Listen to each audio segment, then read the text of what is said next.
Good morning, everyone. I believe in starting things promptly, so thank you all for being here today. We're very excited to be able to put on this day-long presentation for you. We have various speakers coming in. I'm Victoria Beal with the Ohio LTAP Center, and we are happy to be the conduit of information that hopefully will assist you in your roles. Our workshop today is Show Me the Money, and our hope is that you'll be able to learn not just about new funding sources you may not have known about, but have the opportunity to ask questions about those that you did know about, but maybe want a little more information. So when we have a question and answer session today, we will ask the speaker to repeat back your question because we are taping the session, and then the response will be given. Just a few housekeeping items before we get started. The restrooms, if we haven't told you this yet, are down the hall towards the cafeteria. It's that direction, and they're on the left. And the vending machines are also located in the same general area. And we do ask that you either have your phone muted or turned off during the presentation so as not to disturb anyone else.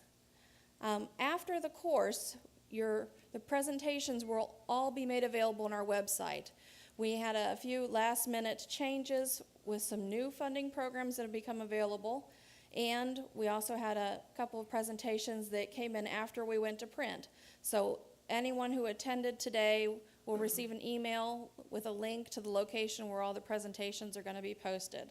And we also ask that at the end of the day, you remove the survey that's located in the back of your workbook under Appendix C and complete that and drop it off at the box that we'll have in the back of the room. And at the end of the day, we'll also have certificates for everyone. So with that, we're going to go ahead and get started. And we'll ask Rich Winning, our Acting Deputy Director of Finance, to please come up. He's going to kick us off this morning. We are deviating just slightly. After Rich, we'll have Linda Bailiff from the Ohio Public Works Commission, and then we'll go back into the ODOT presentations. Thanks, Rich. Morning, everybody. How you doing? Welcome to ODOT. I think I was one of those ones that were one of the late presentations because we didn't get it to Victoria until late last night, so apologize for that. Show Me the Money. I was going to dazzle you guys with our famous budgeting tool, but I couldn't fit the 8-ball in my pocket, so...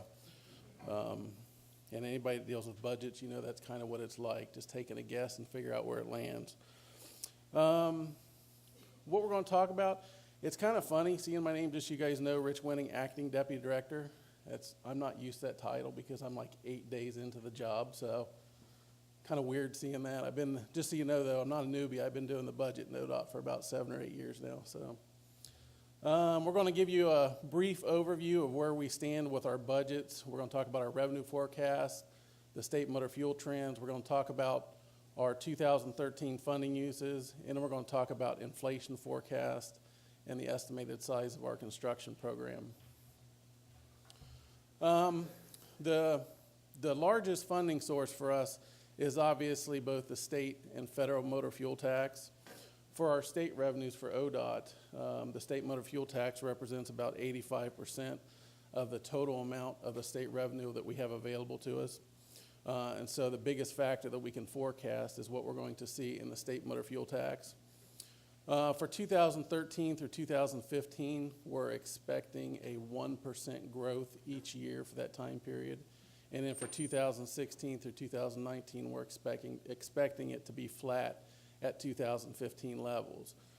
Now again, this is just an estimate, a forecast, and the one thing that you know when you're in the budget area, you're never going to be right because you can never estimate your budget right on. So I already have an out.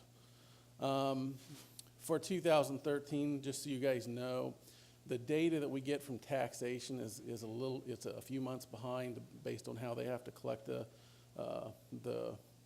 revenues from the fuel companies. We've forecasted a 1% growth for this year, but for the first few months of the year, we're 3% down. So we hope to God that that isn't actually what's going to follow throughout the year. That would not be a good thing for us or the locals for that fact. For the federal funding, for 2013, 2014, we have set our forecast based on MAP 21 that recently passed. And then for 2014 or 2015 through 2019, it's basically we're holding the budget flat at 2014 levels, not knowing what's going to happen at the federal level. Now, one of the questions you might have, and it's been a big story in the news the last month, is the fiscal cliff. How might that affect our federal funding here at ODOT, which therefore impacts the MPOs and impacts local projects? The federal highway dollars that we get are largely not subject to the sequestration or the fiscal cliff, which is good to know. We do have a small component in the budget. There's about $739 million annually, and we estimate that ODOT's share of that would be $25 million that could possibly get caught up in the sequestration or fiscal cliff. So it's not a material amount in the overall scheme of things for us. That's good. The only caveat to that is, in order for the Highway Trust Fund to remain whole, there are transfers from the GRF to the Highway Trust Fund, and those would get caught up in the sequestration or the fiscal cliff. So doesn't mean we'll run out of money in 2013, but what it could possibly mean is that the Highway Trust Fund goes bankrupt before they originally forecasted at the end of 2014. So if you look at this graph, the green line represents the state revenue that's available to ODOT, and the blue line represents the federal highway revenue that's available to ODOT. It's a 22-year picture of our revenues. Obviously, 2013 is an estimate. But what you see in the earlier years, in the 90s, we were primarily a program that was driven by state funding. But what you're seeing ever since 2000, we're a program that's primarily driven by federal funding. So we're ever more reliant on the federal government to provide the much-needed transportation funding for us and for the locals. That is not a good situation to be in, considering how decisions can't be made at the federal level, and they can't be made quickly. A couple things to point out here is if you look for 2005 through 2008, on the blue line you see the rapid increase in the funding for those years. That was as a result of Safety Lou, the increased funding we got. And if you notice for 2004, 5, and 6, the green line, our state revenues kind of kept pace with the federal revenues. And that's because we had a 2-cent per year gas tax increase in the state level. But after that, you see the gap continuing to grow. So not a very good situation to be in. Since the primary revenue source for the department is the motor fuel tax, both at the state and the federal level, one of the primary factors that affect the consumption is the price at the pump. And what this graph does here, it takes for the last 5+ years, kind of gives us the history of where we stood with fuel prices here in the Midwest. And what you can see back there in fiscal year 2009, that's when we really had a fiscal cliff. The economy got really bad, as you guys know. And you can see from 2009 through 2011, we've steadily increased in the price at the pump, and we've kind of been all over the place since then. We've been up, we've been down, and we're actually on a downward trend right now. So the volatility in the price at the pump has a significant impact on consumption, which has a direct impact on the amount of state motor fuel tax revenue that ODOT gets, as well as each of the locals get. So, and this graph here proves that point, the correlation. If you look at the black line, each of the dots on that black line represent a 12-month moving average of the average cost of a gallon of gasoline. And each of the red or green bars represent a 12-month moving average of the change in the vehicle miles traveled. And what you see, there's a pretty much a direct correlation. As the cost of a gallon of fuel increases, the consumption decreases. And even more importantly, as the cost of a gallon of fuel increases drastically, you'll see an even drastic, this thing may not be working. I'll point it out. Oh, I'm not allowed to walk. In the middle there where you see a sharp increase in the cost of a gallon of fuel, you'll see the sharp decrease in consumption. And likewise, right after the sharp increase in the cost of a gallon of fuel, you'll see the sharp decrease, and you can see consumption rebounding. So that just goes to show the correlation between those two. This one here, it's a little busy, but if you look at this, the green line represents the net gallons of gasoline taxed in Ohio. The red line represents the net gallons diesel taxed in Ohio, and then the black line represents all gallons taxed. And again, what we want to show here is if you look at 2008, you'll see that our consumption, our net gallons taxed, decreased by 1.5%. The 2009 decreased by another 3%, and what we've seen for the last few years, we've rebounded. We've had a 0.5% increase in 2010, 1% increase in 2011, and slightly under 0.5% increase by the end of 2012. The point here, though, is although we've seen a little bit of a rebound in 2010, 11, and 12, we still have not even recovered to the amount of net gallons taxed back in 2007. And our forecast, we're not going to get back to that until roughly fiscal year 2015. So we're still in a slow recovery process. This graph here, there's a lot of people that have the perception that ODOT gets the entire amount of state motor fuel tax. And most of you in this room will know that that's not true if you have anything to do with the budgeting process. The state motor fuel tax is currently 28 cents a gallon, and this depicts how the motor fuel tax was distributed in 2012. Collectively, ODOT ended up with about 17.2 cents of the motor fuel tax, and you can see we use a big chunk of it for operating and capital programs. You see we use a sizable chunk of it to pay off debt service for bonds that we had previously issued to fund the program. And on the left-hand side, you see the township, county, and municipality. If you add those three up, that equates to roughly 8 cents, or a little over 8 cents of the motor fuel tax, and that's roughly about 32% of the entire motor fuel tax revenues. And then you have the LTAP program that the Public Works Commission has, and they get roughly $60 million a year from the state motor fuel tax. So collectively, the locals in 2012 benefited to the tune of about $611 million from the state motor fuel tax. And then you do have some other state agencies that are funded by the highway, or partially funded by the gas tax, the Highway Patrol, and some other state agencies in there. So the perception that ODOT gets all the state motor fuel tax is the furthest thing from the truth. 2013 funding uses. Our annual budget is roughly $2.8 billion. But what has happened, we have not utilized all of our funding in prior years. We were able to carry some of it forward just because it takes a lot of money to fund some of the larger projects we have, and we don't have it all at the right time, so we store it up until we can do a project. But so in this fiscal year, we have $3.4 million available to us. You can see roughly 20 million of that, or 20% of that, is for operating cost, 32% for preservation. We utilize about $310 million of it for local programs, and then what's left over we use for major new. And then we do have some money for safety and other statewide programs. And again, we use about 8-9% of our total budget for debt service to pay down our bonds that we've previously issued. This is a very busy chart. So if you're interested in it, you might want to get the slideshow and look at it later. I'm not going to go through all the different components of this, but basically what it does, it takes all of the revenues that are available for infrastructure in Ohio and shows who gets the benefit of those.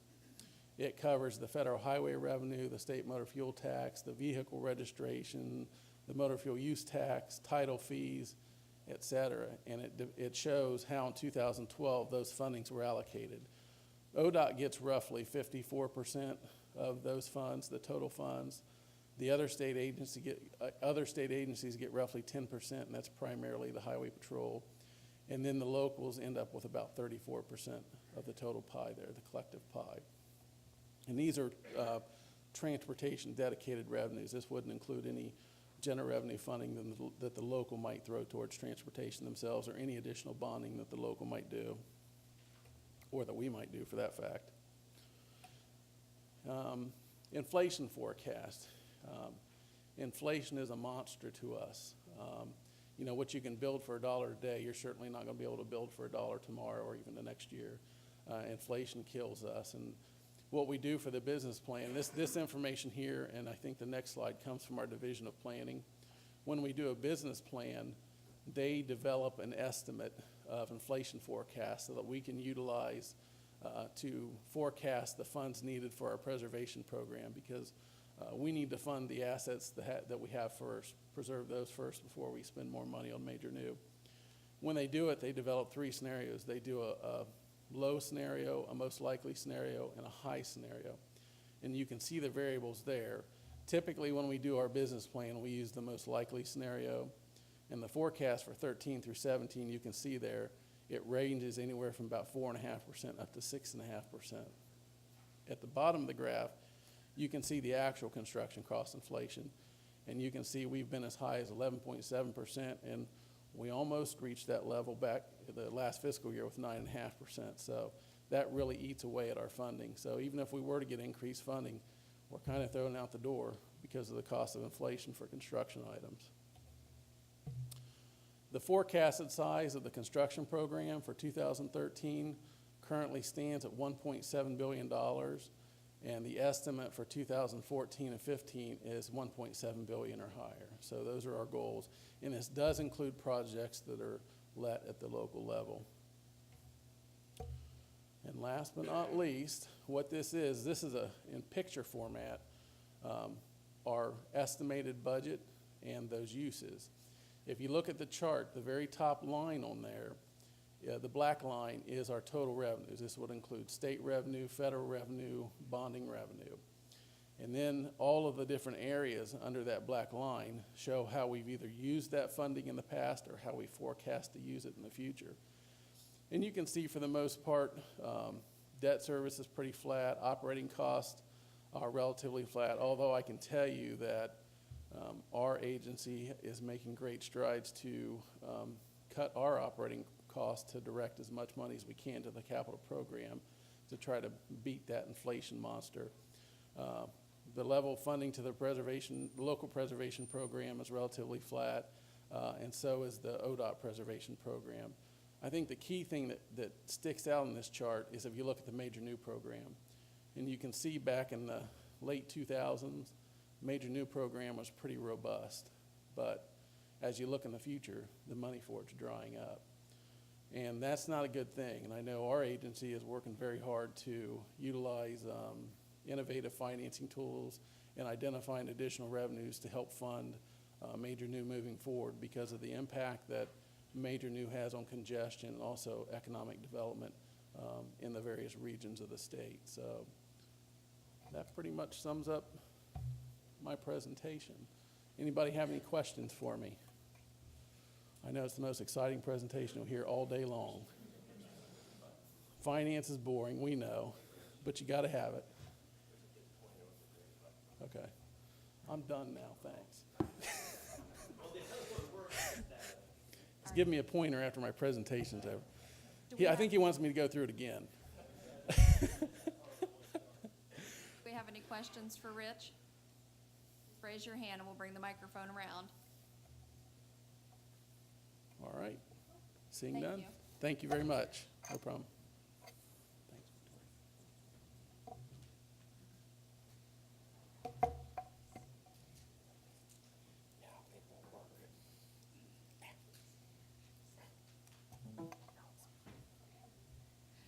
All right, next we have Linda Bailiff from the Ohio Public Works Commission.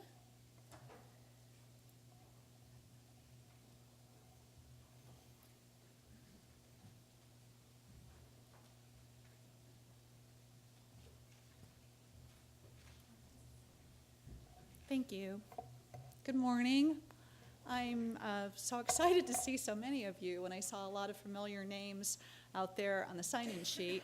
I know I've worked or talked with a number of you over the last 5 years with Ohio Public Works and before then at ODOT, so it's nice to see so many of you here.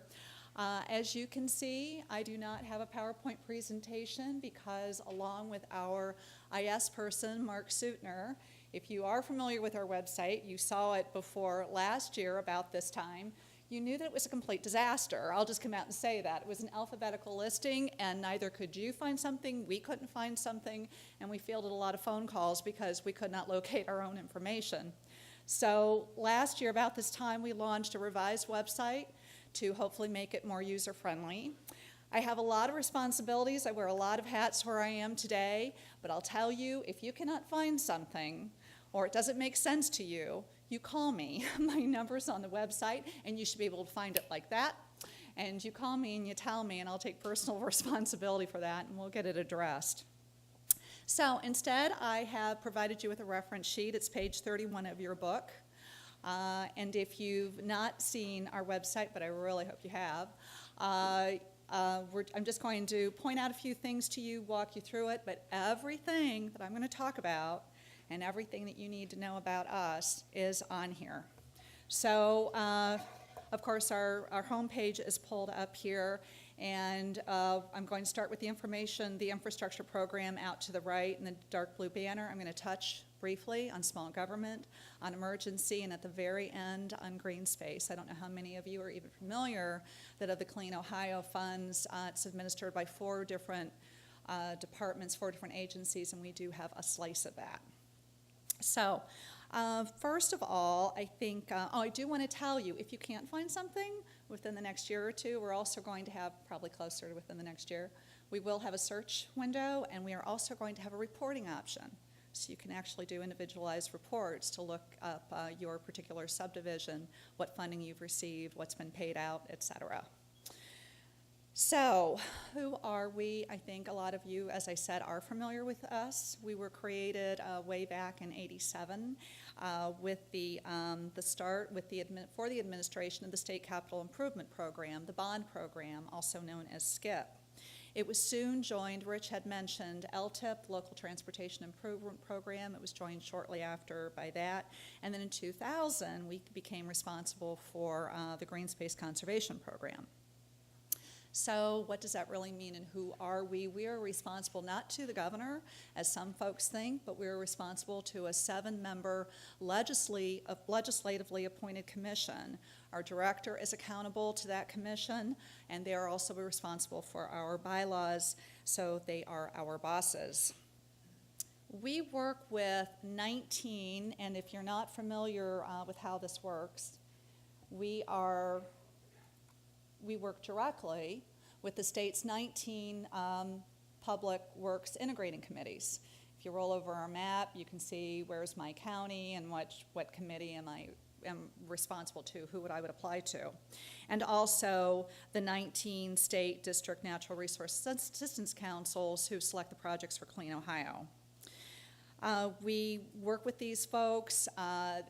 They're the ones who are selecting and ranking the projects, which is the makings of our successful business model, because it resides on you. It resides with local officials. Local officials are selecting and ranking those projects, and we in turn are doing the paperwork. We're the grunts. We're the ones who are administering all that and making sure that things move efficiently, that you get things quickly. And I think those of you who did apply and receive funding last year saw that even our agreements are now online. So more and more is going in that direction, that things should be available online. State district methodologies are individual to those individual districts. If you go to the law, it's really great nighttime reading when you have insomnia. You will be able to see where those methodologies come from, because there are, both for SCIP and for LTAP, there are specific items that each methodology must address. And then there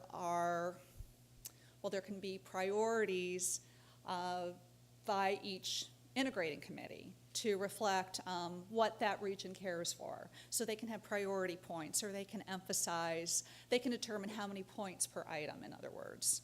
So it's different for each one of the 19. And at the end, for small governments, that can sometimes be confusing. So I wanted to point that out. So your handout, your reference sheet on page 31 does give you a summary of the infrastructure program. But I will also give you a little brief overview of that. The infrastructures program, the SCIP program, that is all based off of how we are funded is through state GO bonds. It's all state money. Sometimes I'm asked about Davis-Bacon, only if you also have ODOT funds or other federal sources of funds in your project.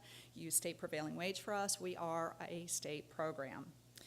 We are allocated $150 million a year statewide, and you know our program runs pretty regularly, and And those allocations are listed online, so if you ever have curiosity, you can see how much everybody gets for the different categories.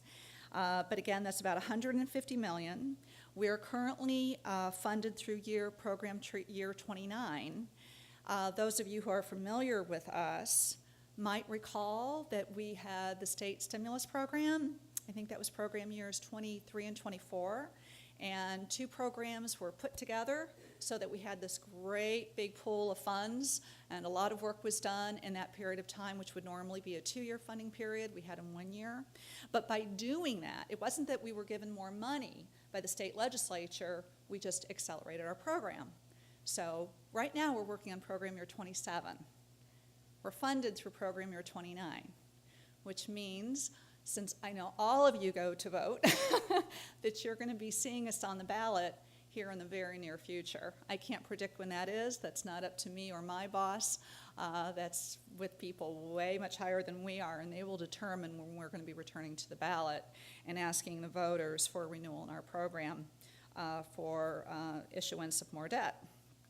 So the districts, if anyone's had their calculator out, I see we don't have a total line here and added this up real quickly. I told you that you allocated $150 million a year, but if you did the math, that's not what this adds up to. It adds up to $132 million a year. Our Round 28 program will kick off in the spring. If you're familiar with the application process, you know to watch our website. You know that all the districts are on here. Show you that. On the district tab, you can go to an individual district. District 1 is Cuyahoga County. And in the lower corner of that, you can see we always should have their meeting schedules posted. For example, they're going to next meet on January 17th in District 1. So you would go to their website, find out what their methodology is, what their meeting schedule is, when you have to have an application in, because they are responsible for that. We release our guidance for the programs and the allocations in the spring, and they take it from there until we see things later in the process, later in the year. So I'm going to finish out, I'm going to tell you about infrastructure, and then I'm going to tell you where that extra money went, or where it goes. So if you look at your handout, what can you do with this bond money? Well, first of all, you got to be a city, county, village. We also have funds available to water and sanitary districts, water and sewer districts. Our funds are used for roads, bridges, green infrastructure, water and wastewater projects, stormwater collection, and even solid waste, which most people don't think about, and we only had a few of those way early in the program and haven't seen any for a lot of years. The funding, how does it come, and how is it available in what format? There are grants. Grants are available at 90%, and this is all codified. So this is all in law, why we do what we do. We set policy, but pretty much our program is what you see, it's what's in statute. So for repair and replacement projects, you can ask for a grant up to 90% of that project cost.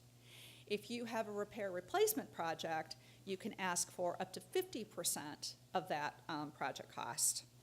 We also have loans, which are available at 100%. And we have, and I do have this spelled out in your handout, is which a lot of people are not familiar with, is both loan assistance and credit enhancement. Loan assistance is a phenomenal leveraging tool if you are not familiar with it. If you have a loan on that project from either a public or private source, doesn't matter where, you most likely have interest on that loan. You can apply to us, and you can include this with your application for grant and or loan funds. Include an application for loan assistance.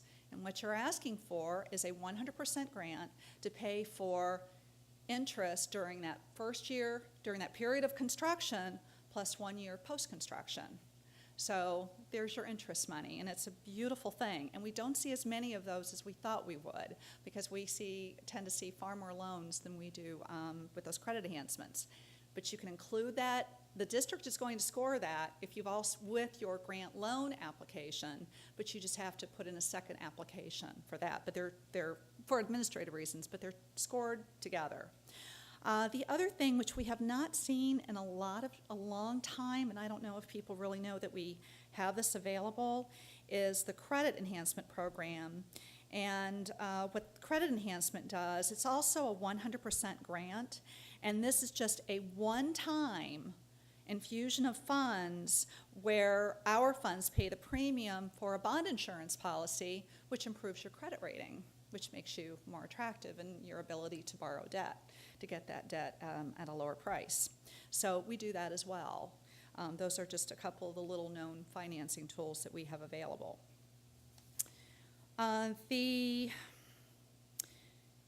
grant loan combination is actually getting more and more popular, so you can ask for that in any percentage. Once again, the grant can only go up to 90% if repair replacement, 50% if new and expansion, but then you can get a loan for the balance.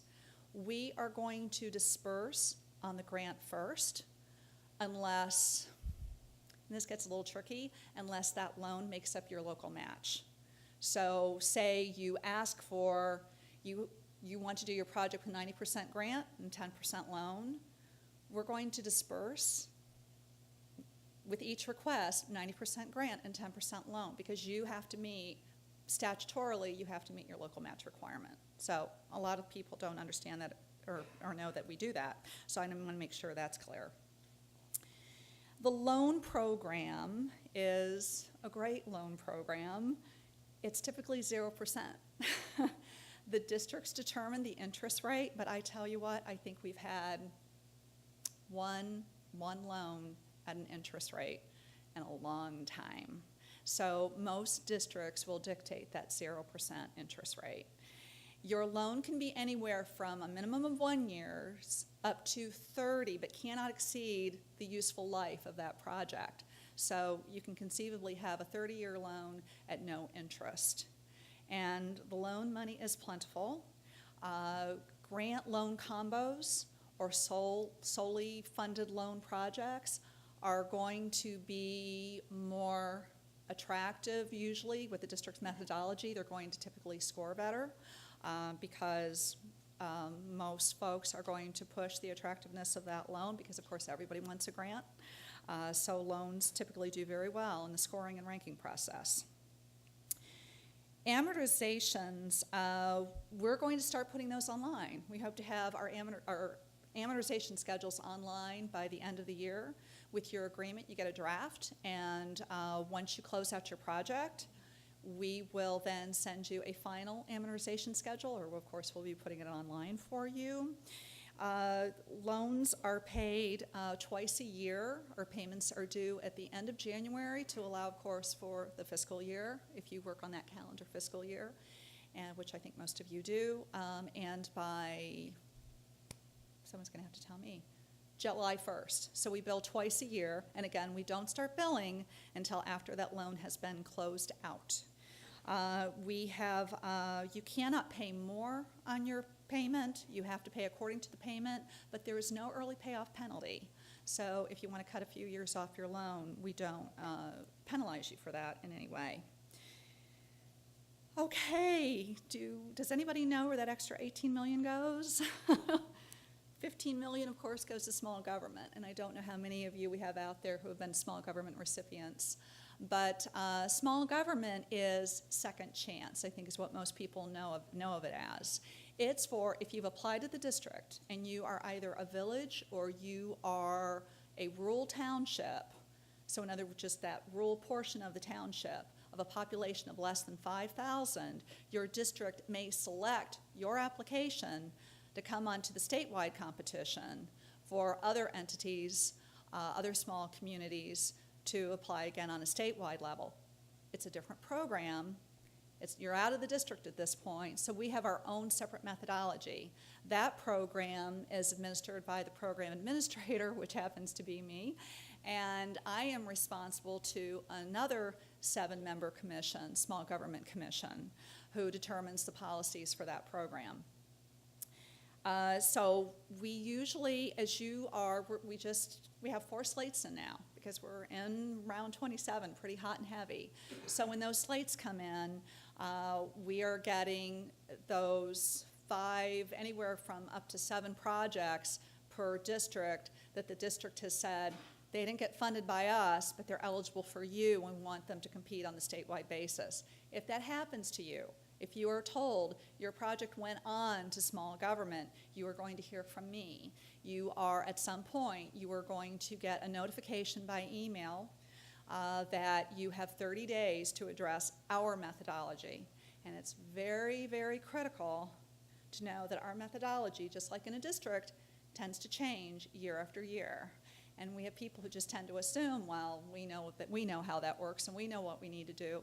It's likely changed. It changed again for this round. So you always have to review it. What are the requirements? I gave you the link. Review those requirements. But a really nice thing that we're doing this year is that we're helping you identify your deficiencies. So in the email, we're telling you, we've done a review. This is what we found that's lacking. It doesn't mean that you still don't have that responsibility to make sure that you've looked through it and that you're covering those items, but we've done a look through for you and said, oh, they need this to get scored for this item. So we're trying to help you out with that. And I'm just ignoring the website altogether. Okay, so if you go in the small government link, you can see the projects we've funded before, who our commission members are, and of course our methodology is listed here. I've even put out there how it has changed from last year, as well as if you have a water wastewater project, a supplemental form that is required to be sent in within that 30-day period. Emergencies. I just had a call on emergencies this morning. Our director, of that 18 million, 15 million for small government, 3 million for emergencies, which is our directors, at our director's discretion. It's first come, first serve. It's available year round. It's for a true catastrophic emergency that's a threat to public health and safety. And so we've actually have had them for a pothole. So when our IS person and I were putting together our website, I said we need to get the point across. So selected some photos and went with what we thought really epitomized a true catastrophic event. And I don't know if anybody recognizes these, but the one over to the right was actually on the national news from Northeast Ohio, and it was about 3 years ago. But that one hit the national news. Great big washout. So that was pretty amazing. But again, first come, first serve, and if you go on this page, how do you get funding? You'll even see the link for qualifying documentation. The whole idea, it's an emergency. We need our money. We can't wait on you. We need our money. So you can go to that, click on there, see these are the things they have to have. You can also call your program representative, who was also linked on the previous page, say, this is my emergency. Do I qualify? We can give you, yeah, probably not. Send us this information as quickly as you can. We'll review it. Each program rep makes a recommendation to the director, and then we can give you a yes or no hopefully within just a few days. We try to move very, very quickly on this. Then, if you are funded, then you follow through with the standard application after you're already well on your way. And these projects can be done either through bidding or through construction, through vendors, contractors, or they can be done through in-kind. Quickly, LTAP is, of course, under infrastructure. It's an infrastructure program. You heard Rich talk about the gas tax. You heard that we get a cent of that. Rich said 60. We tend to be a little bit more conservative. Of course, you did hear we're slowly rebounding.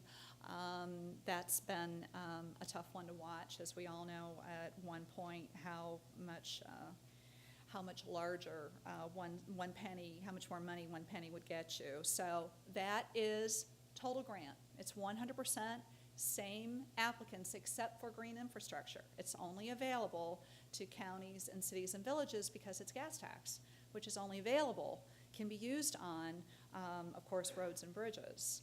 So that is when you apply, you don't always know. It's different per district. Some districts you're applying for SKIP, you're applying for LTAP, or you're applying for both. But for most districts, I think you're just applying. and then the district or OPWC decides how to fund your project, if we're going to put you in LTIP or SKIP, depending on the available resources. So again, LTIP is a grant and administered the same way, ranked and rated, unless your district has separate methodology for LTIP versus SKIP. Very quickly, I'm just going to touch base on green space. I don't know how many of you caught that cleverness. It looks just like the primary website, except of course we have the Clean Ohio Fund, the Clean Ohio logo. It looks a lot like the same website, webpage we were just on. This program is specific to environmental conservation. It's not playground equipment. We can't make that decision because this is in the Ohio Constitution. It is solely environmental conservation. These are also state bond funds like SKIP. They are available for the acquisition of green space as well as for the protection and enhancement of watersheds. Unlike the infrastructure program, if you know that, you know you apply for where your subdivision is located. With Clean Ohio, you apply for where the project is located, and you think, well, that would be where my subdivision is. Not necessarily.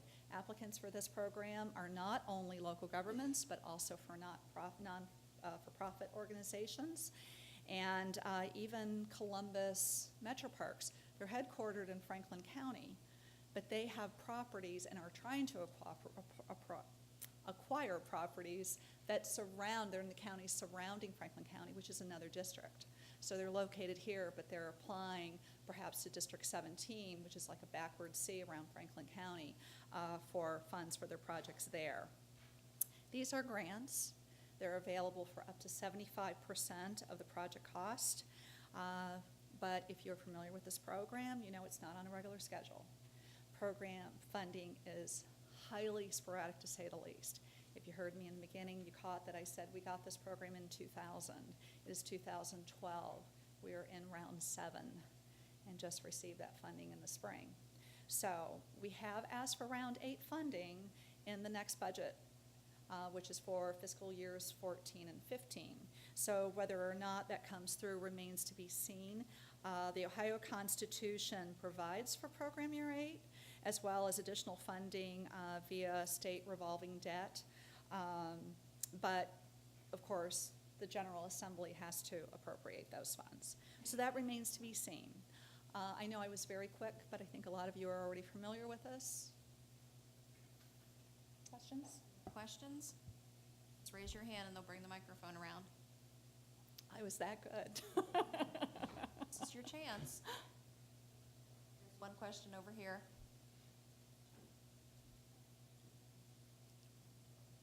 Right there with the microphone.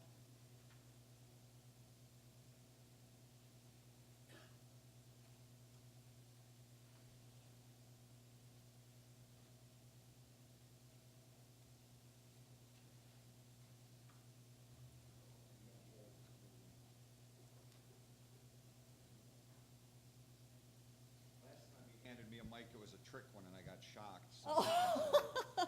I right. can understand your apprehension. Go ahead. All right, this would be pertaining to culverts. If we have multiple culverts that have been rated, say, critical using ODOT inspection standards, can they all be compiled into one project? Yes, and I highly recommend that. Highly recommend that. Whether it's for district or small government, to combine projects. In fact, even when it comes to townships pooling together, the more you can make an impact. Obviously, you're going to be putting more match in. You're only going to add to your score, most likely add to your score. So combine your culverts and townships grouped together and apply under a one of the town, only one township. You need a lead township, of course. And you can even, we see that even with municipalities, and we see folks grouped together and projects grouped together. Yes, it's a better use. Thank you. Are there other questions? Okay, Thank you. thank you.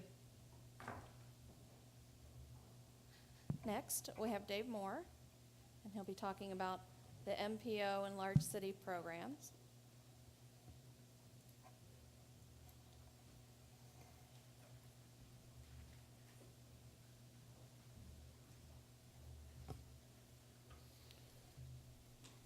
Good morning. As Victoria indicated, I'm Dave Moore. I'm here. I work for the ODOT Office of Statewide Planning and Research, and we are the central office program manager for the MPO and Large City program. I hope most of you are familiar with MPOs. MPOs are a function of federal transportation planning law, and the transportation law says that in large urbanized areas, there needs to be a planning process that is conducted by the local transportation stakeholders, which is principally local governments and transportation operators, transit agencies, and airports and water facilities. And that planning process is conducted consistent with the statewide planning process, but separate from the planning process. So one of the functions that Ohio MPOs serve is that we make capital dollars available to these agencies to finance transportation improvement projects within their geographies. There are 17, and so hence the MPO and Large City program. There are 17 MPOs in the state, and they each receive capital budget allocations of federal funds to finance projects within their geographies. And then we also make capital budget allocations available to 5 large cities that are actually outside MPOs. These are large cities between 25 and 50,000 population, and those large cities are Findlay, Lancaster, Marion, Worcester, and Zanesville. Just to give you an order of magnitude, for FY13, the total program is $195 million. In general, the monies available to each of the respective areas is proportionate to population. So the large money amounts are Cleveland, Columbus, Cincinnati, and with lesser amounts to the smaller geography or areas in the state. Here at the department, we place a lot of emphasis on the MPOs and the cities managing their programs. Sort of following Rich's presentation earlier this morning, we identify budget estimates for their programs for a multi-year period. Most of the areas right now are working for fiscal years 13 through 19. We anticipate that each MPO and each city will establish multi-year programs of projects. We anticipate that they will monitor the development of those projects. And then we anticipate that they will have annual programs of project awards totaling the amount of money that is basically available for that respective year. Carrying on with the program management concept, all we want is that projects award on schedule, on budget, and on scope. Very easy for a state government employee to state. A lot of work to actually make happen. I'm sure most all of you have experience with advancing transportation improvement projects using federal funds.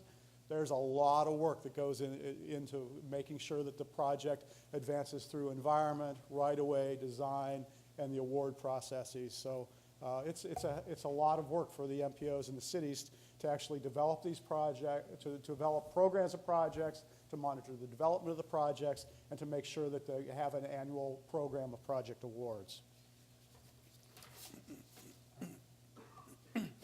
Just to give you an idea of the geographic coverage for this program, the shaded areas up here reflect the MPO boundaries, roughly 30 counties in Ohio, and then you can see Findlay, Marion, Lancaster, Zanesville, those are the cities that are involved. But pretty nice distribution of counties and pretty good distribution of the funds that are available. We actually make 3 types of federal funds available to these areas. We have the STP program, the Transportation Alternatives Program, which you may have known from Safety Lou as the Transportation Enhancement Program, and then we also make CMAQ money available. STP is probably the fund type that has the broadest applicability. I often say there's probably not a transportation improvement project that you can't finance with STP money, but basically it finances your standard multimodal transportation infrastructure and capital improvements, definitely operations and maintenance facility projects. A lot of roadway work is financed with STP. Transportation alternatives, I think you'll probably hear a lot more from that from Randy earlier or later on today. But basically, that's to finance historical, scenic, environmental mitigation, and a lot of pedestrian and bicycle projects. CMAQ money is a very unique form of funds. It's congestion mitigation and air quality funds, and it is dedicated specifically to finance transportation projects that will result in mobile source emission reductions.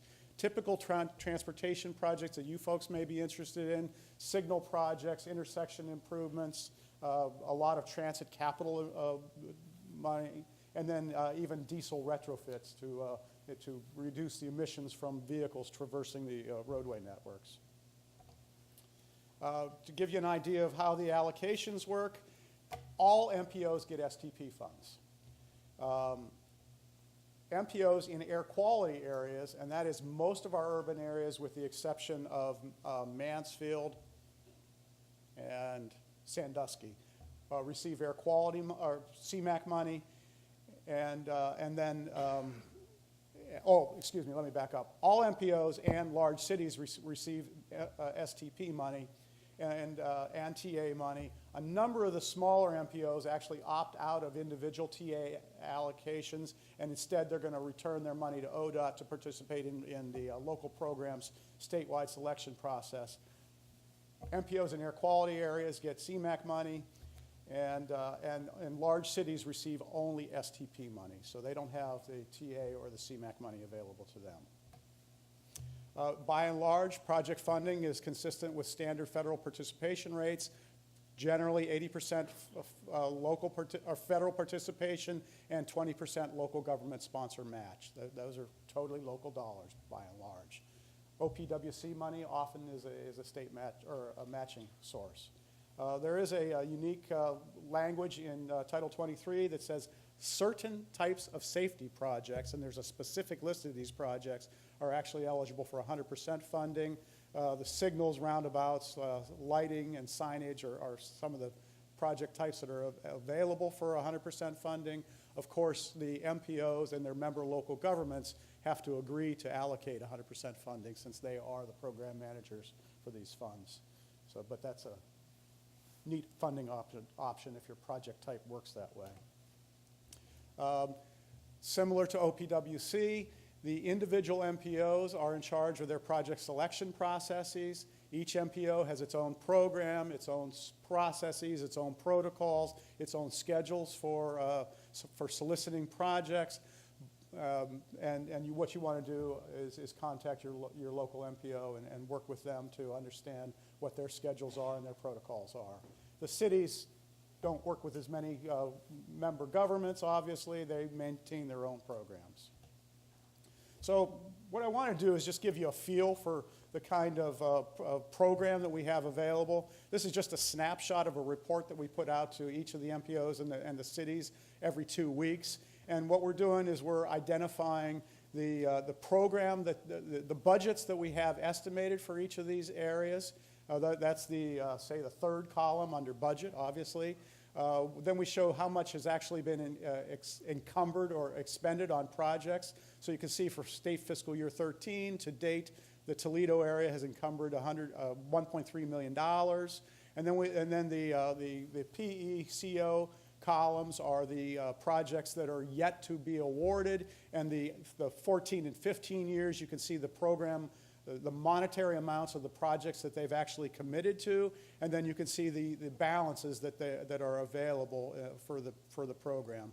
And so, you know, what you're seeing here is that TMACOG for 13 really has about $9 million available that is not currently scheduled for 13, but you can see that it needs to carry over into 14 because they've got, you know, for STP a $7 million, they've got more commitments than they have budget for 14, but you can sort of see how the program and the financing cascades through the years. So by and large, if you were to work with one of your MPOs right now, they might have some money to fill in a current year, but more likely they're scheduling projects for 15, 16, 17. So that is a very, very fast and furious overview of the MPO program. You know, I assume many of you are from the 30 urban counties in Ohio and have some familiarity with the MPOs and their programs. Understand that the MPO really is the member local governments from the region. We always like to make a distinction between the MPO staff, which is facilitating the planning process and the transportation decisions and the decisions about project funding, but the member local governments and the MPO boards are really in charge of selecting the projects and committing funding to them. So I'd be happy to field any questions if you have any. Question, please just hold up your hand and we'll bring the microphone around. Thank you very much. Thank you. Next, we'll have Vicki Fout from ODOT's Office of Research, and her presentation begins on page 23. For Dave's presentation that he just went through, it'll be posted on our website later, as will the first presentation this morning from Rich Winning. So here's Vicki. Thanks, Victoria. Hi, everybody. How you doing? Isn't this exciting stuff? I don't know, for some of you, you might have heard some of this. For me, a lot of it was new, so I found a lot of this pretty interesting for me. My name's Vicki. I'm from the Office of Statewide Planning and Research here at ODOT. Quick question for you. How many of you out there even knew research existed at ODOT, that ODOT has a research program? Just raise your hands if you knew. Wow, we got some hands out there. That's pretty cool. In fact, ODOT has the 7th largest state transportation research program in the country. And I think that's kind of cool because I worked there. But I'm here to talk to you about a brand new initiative that we're trying to get started in our research program that we're calling ODOT's Research Initiatives for Locals. And basically what we're going to try to do with this is we're creating a brand new program. And this is a program specifically designed for local transportation agencies to research issues that you have to try to meet your needs. Now, one thing I want to clarify right off the bat is anything that deals with this program is going to be a research-related type of project. When I say projects, we're not going to be able to help you build a bridge. We're not going to be able to help you build a road or put in sidewalks or culverts or things of that. What we're going to try to help you do is research studies to figure out better ways to do what you're trying to do. A lot of you are out there, you face a lot of challenges trying to maintain a transportation infrastructure, whether it's on a state level, a county level, a city level, a township level, or a village level. It can be pretty difficult. There's a lot of different aspects you got to deal with, whether it's your pavements, your bridges, your signage, your lighting, your paint striping, congestion issues. There's a lot of stuff that you've got to deal with in order to try to keep traffic moving, people going, goods flowing, and just keep your area up and going. Research can help you solve some problems you may be encountering there that you just either don't have the time to investigate yourself or you don't have the funding or the resources to put towards looking into it. That's where research can come along and help you. It's kind of like an extension of your staff. You get an expert in a field to come and investigate a specific issue that you are having and tailor a solution to that problem to meet your needs so that you can better do your job more efficiently and more effectively. And that's what we're trying to do with the research program. There's a huge program that the state has, and we're trying to do an offset of that just for locals, designing to meet the problems that locals have and provide real solutions to real issues that can be done at that point in time. OREAL is being designed to be its own individual program. It's not going to conduct the studies. It's going to oversee a pot of funds that requests for proposals will be issued for, contracts will be issued for, and the researchers will then do the work, and OREAL will kind of oversee it and help coordinate it. So you might be wondering, where in the world did this concept come from? It's not new. There's some other states that actually have some programs together. And it's something that we've talked about here internally at ODOT for a while, kind of trying to see if there was some interest in it, if locals thought this would be helpful, if it would be a good thing to pursue. Back in September 2011, we did a peer exchange. And there are 2 other states in the country that have very robust local research programs, and it's Iowa and Minnesota. So what we did is we coordinated and we scheduled a peer exchange. LTAP participated in it. The County Engineers Association was there. FHWA was there, and we invited Iowa and Minnesota to come to talk about what do you guys do to help your locals with research? How do your programs work?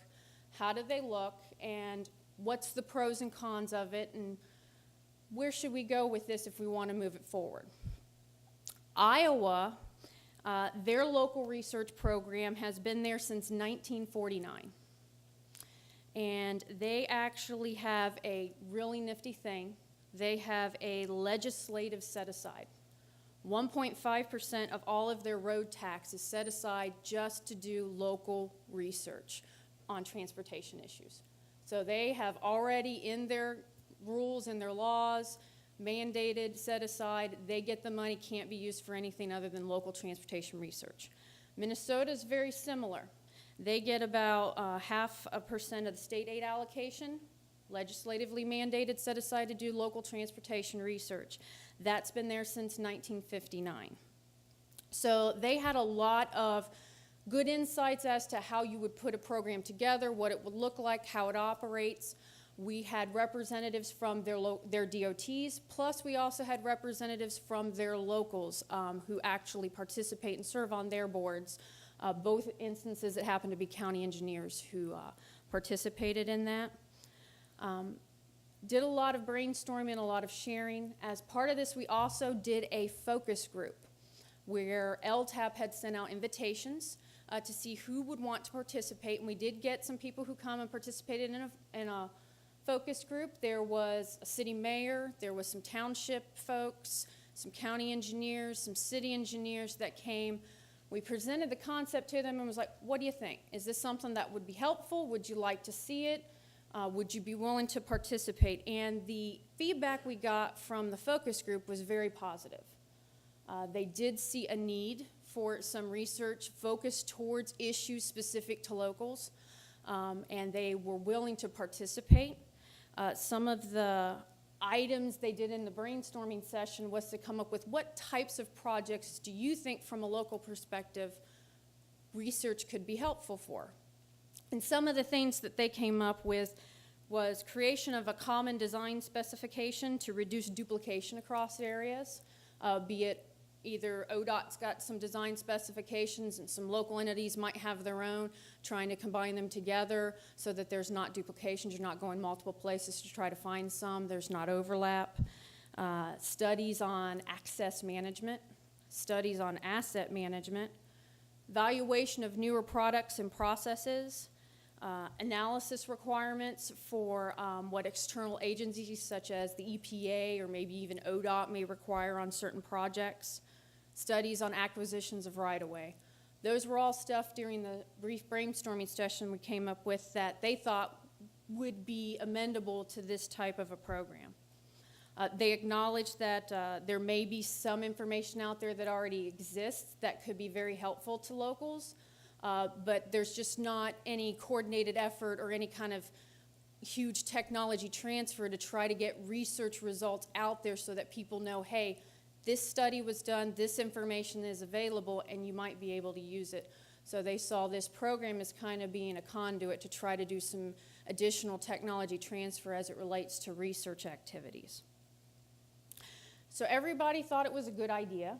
We did some brainstorming, came up with a straw man type of structure as to how this program could potentially look. And then we presented it to ODOT's executive leadership to see whether or not we had their blessing to proceed. And in July of 2012, we actually got that. And we are moving forward with trying to put this program together.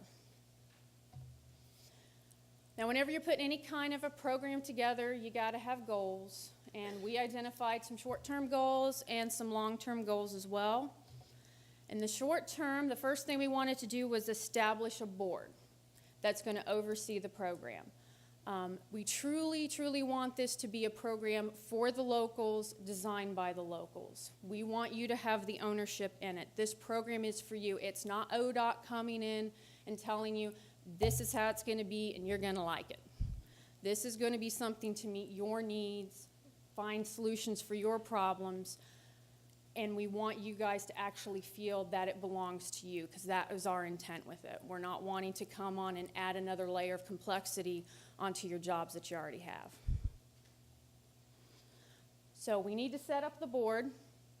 The first round of projects that would come out of it, we're emphasizing that they focus on high-level type of projects, high-impact stuff that is focused towards direct implementation so that you can see a return right off the bat, more applied research than basic type of research, geared towards real-world application. Those kinds of studies are the ones that are going to be focused on at the beginning. And we wanted to get active participation from various different locals statewide. Long-term, our ultimate goal is to have OWRL become a self-sustaining board that doesn't rely on ODOT for funding or to keep it moving. And we'll talk a little bit more about funding in a moment. But we truly do want this to become its own program, its own entity, so that it can meet your guys' needs better off. Now, what does the board look like? The board is a critical component to the entire program because this is the governing body. This is who's going to design the program. The board's going to come up with all the policies, all the procedures, all the processes. They're going to be the ones who's going to coordinate the generation of research ideas and things of that nature. So this is a brief list of the different responsibilities that the board in general is going to have. OREAL is going to be separate from ODOT's research program. The research program here at ODOT, we have a manual of procedures, we have our own process. It's going to be up to the OREAL board whether or not they want to adopt it. If they want to, they can. If they want to take parts from it, they can, but they don't have to. They can develop their own. They're also going to be the ones who are going to pick the ideas. They're going to be the ones who review the proposals that would come in from the research community. They'll be the ones who select who will be the people who do the research studies. They'll assign technical panels and liaisons to oversee the research studies. They'll review the process of the projects. They'll assess the results to see whether or not there's something that could be implemented. And they'll deal with marketing of the program. ODOT's coordination with the board is going to be as a contracting entity. It's very similar to how it does work in Iowa and Minnesota. The board itself will not have the ability to issue a contract, but ODOT does. So we will come in on the back end side and help do the contracting part of it just so that contracts can actually be executed. But what projects happen and who does it will still be at the discretion of the board. So you might be wondering, who is this bizarre board that I keep talking about? We've actually been working on putting it together. It's almost fully assembled. The way we decided to put this together was based on the recommendations that came out of the peer exchange and the feedback that we had gotten from the focus group from the locals who had attended. The board is divided into two separate sections. There's a voting member and a non-voting member. The voting members is going to be made up by 4 county engineers, and those have already been named. They were nominated and selected by the County Engineers Association. There will be 4 city engineers. We are right now in talks with the Ohio Municipal League concerning their coordination and participation in the selection of those individuals. There is 1 township clout member who was selected by the clout. There are 2 university representatives to bring the academic perspective on there. They were selected based upon an application process where they sent in their resumes, and then the ODOT board members who are listed there at the bottom then picked those individuals. Standard term for the board will be for 4 years to serve on the OREAL board.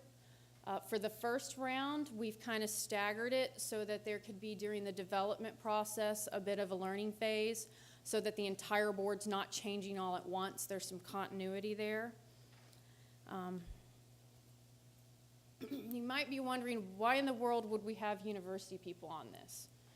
And that was one of the things that we noticed that both Iowa and Minnesota had on their local programs. Both of them had academic representatives on their board, and we actually asked them, why are you having them on there? What's the purpose of having them there?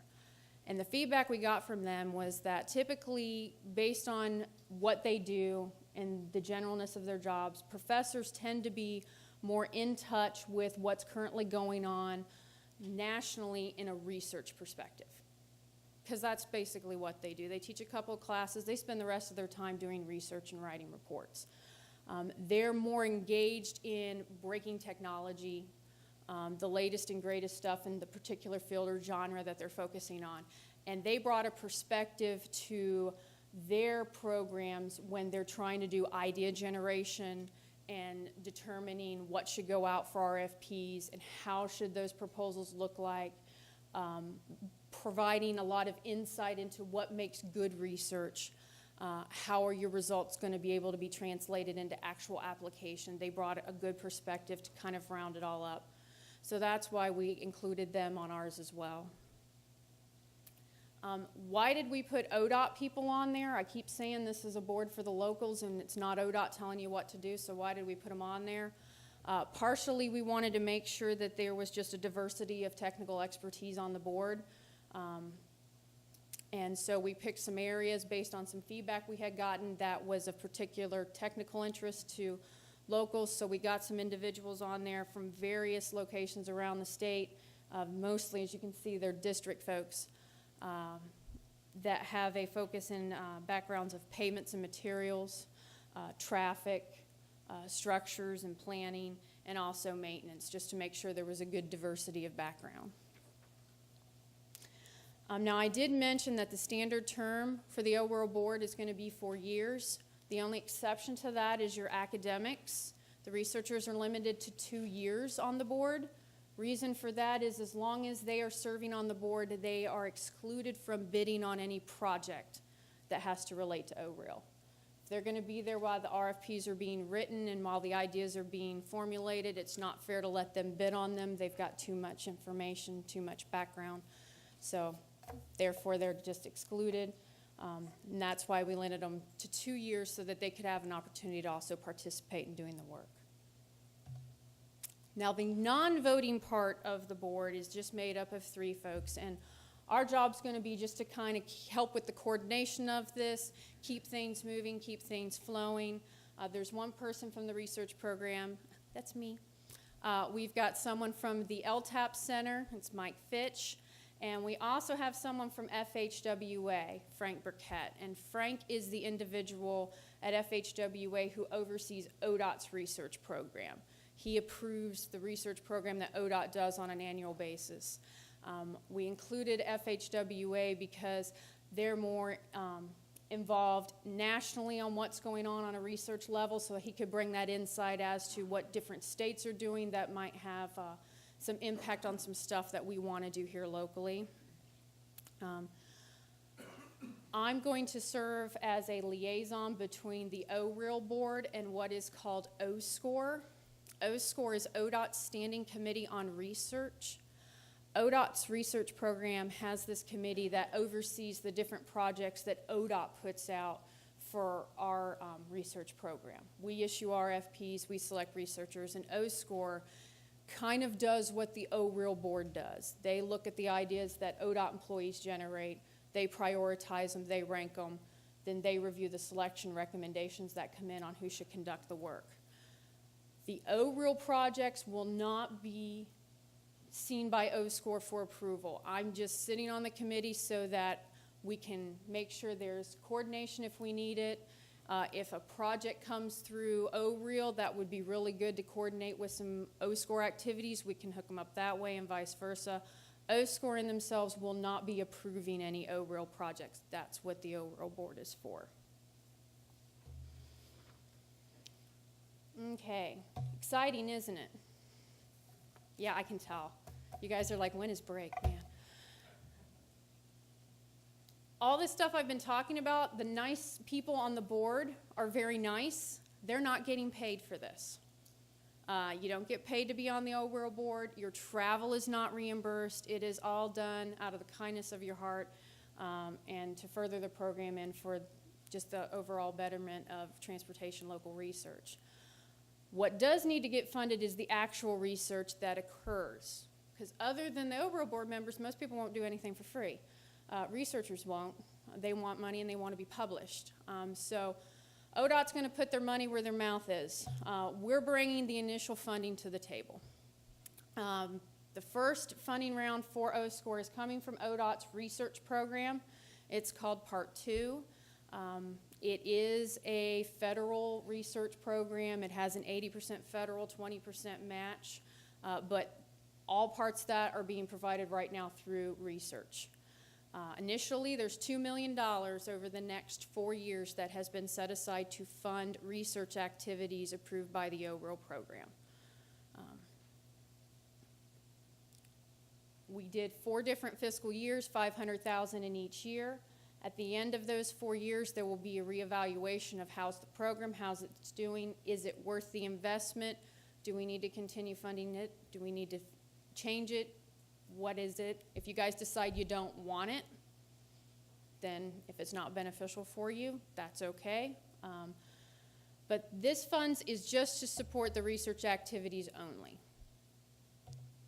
Long-term funding goal is that this has some kind of permanent funding stream outside of ODOT, that it's not relying upon the SPNR2 program in order to be in existence.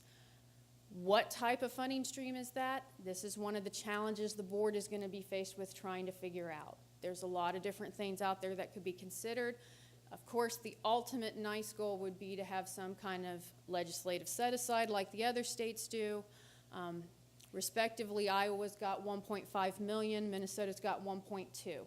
That's what their little 1.5% set-asides equated to.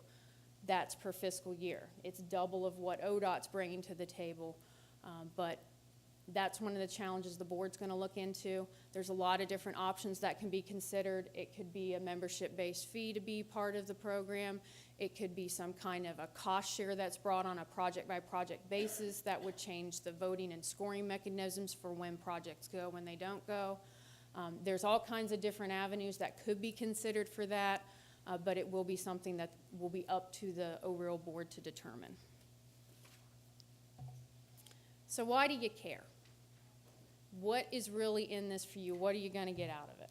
For the locals, you're going to get some assistance that you probably didn't have access to before.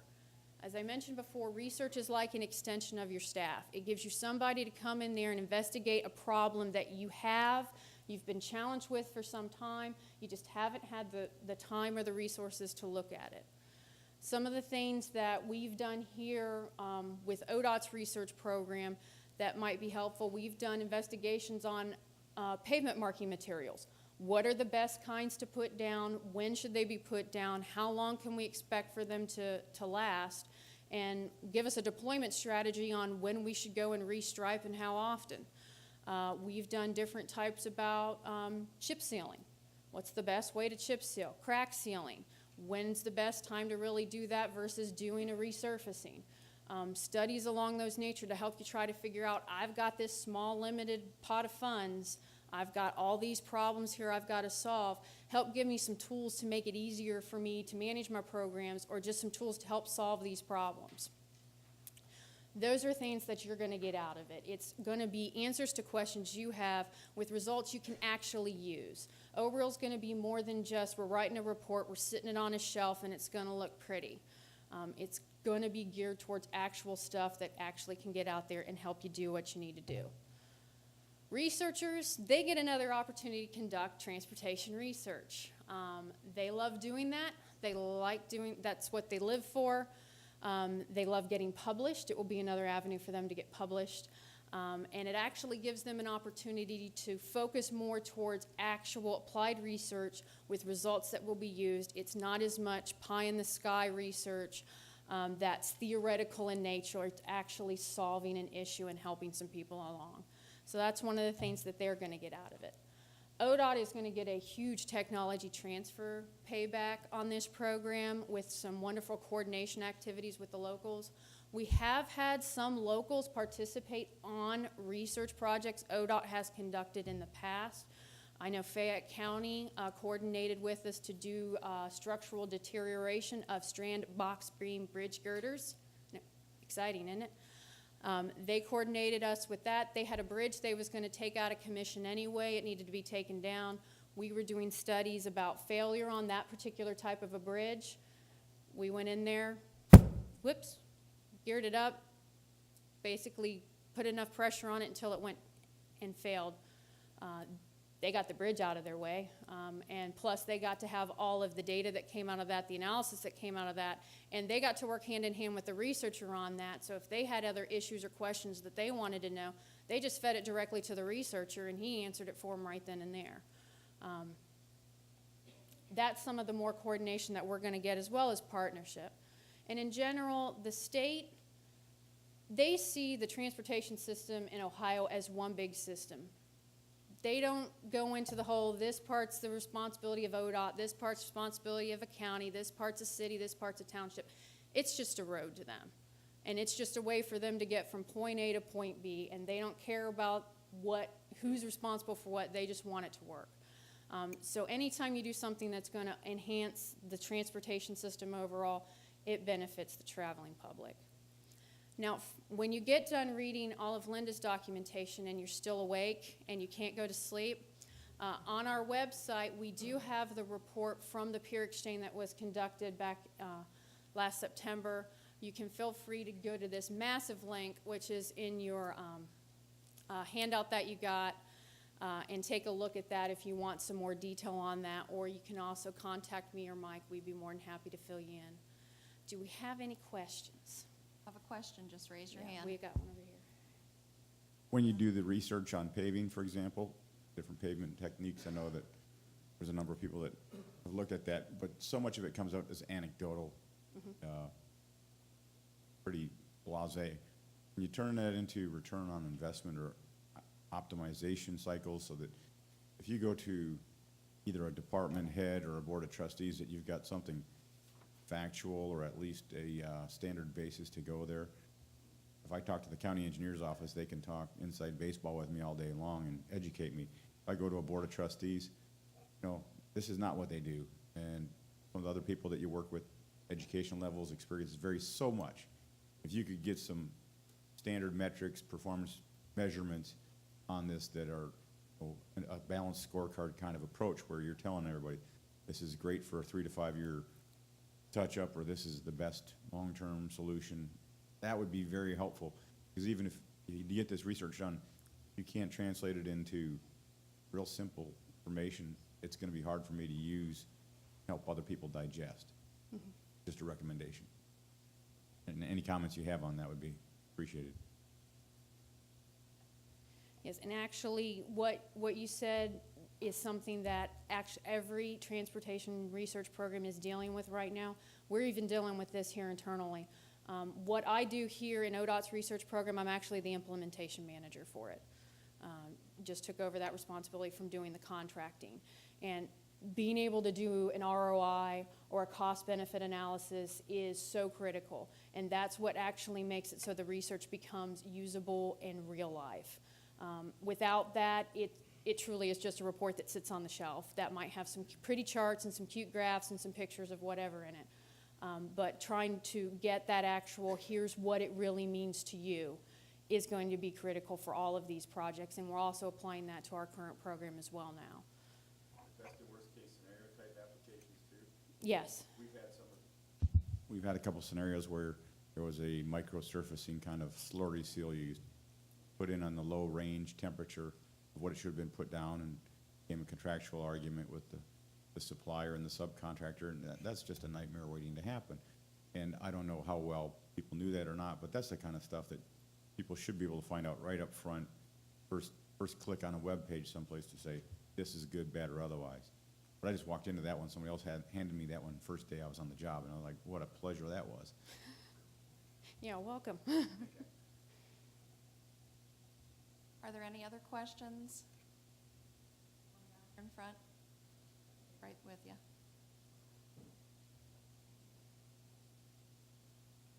How do the locals find out the research that's already been done? Well, for right now, if you want to know what research ODOT ourselves have done, you can go to the research website. Let me pull it up real quick here. www.dot.state.oh.us/research. This will take you to ODOT's research program website, if you type it right.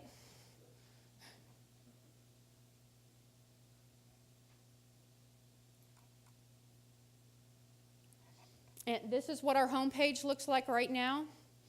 We just published our 2012 annual report, so if you want to know what happened during calendar year 2012, you can click this little thing right here. But if you're looking to see what has ODOT done, you go to this tab that says Projects, and we have got our active projects online right now. This is new. This just came live about a month ago. And our final reports. And also our archived projects. Any project that ODOT funded through the research program since 2000 is available on this website. 2003 till current, as far as completed, will be under final reports. Anything 2003 to 2000 is under archived. You can click on this final reports link here, and this will take you to all of the research projects we've done. We've got it divided out here by function area. The most recent ones posted are over here off to the left. But say you're interested in pavements, you can click on the Pavements tab, and this will pull up all of the projects that have been completed. We're in final report, so this is since 2003. We'll come up here. You can click on whichever one you want. It'll give you a brief summary about what that project was. Here's the little abstract from it. Tells you what the name of it was, the agency that did the work, the researcher who did it, the technical liaison here at ODOT who oversaw that project. So if you wanted some more detailed information about it, you could contact either that technical liaison or you could contact the researcher. You can then see the executive summary. That tells you all that was done on that project and what's included in the report. I would recommend reading that first because some of these reports are big. Executive summaries are no more than 4 pages. If you like what you see, then you can come back and get the actual full-blown report and go through that and read all about that. If you're in that, now that will just give you anything that ODOT has done. If you are interested in national research, what any state has done, the Transportation Research Board, I don't know if any of you are familiar with TRB, they have a search engine that is called TRID. And you can go to the TRID database. This is searching anything transportation related that has been done in the United States and or other countries. So this is a huge database. This is like Google focused just at transportation. And you can do keyword searches and refine that. If you're interested in knowing more about the TRID website, we actually have on our research website a training under the training in T-squared, a literature search training video where inside that we give you step-by-step instructions on how to use the TRID website. But you can go to either of those locations to find out information on what's been done. If you have a topic of interest you want to know about, you can contact the State of Ohio Library or the ODOT Library, and they can do some stuff for you as well. Once OREAL gets more set up and the board's finalized and they've started doing some of that, I would recommend the OREAL board would be a good place to go for that as well. My anticipation is that the board will hopefully be finalized by the first of the year and will be having their first official meeting in January, late January, early February timeframe is what we're trying to shoot for right now.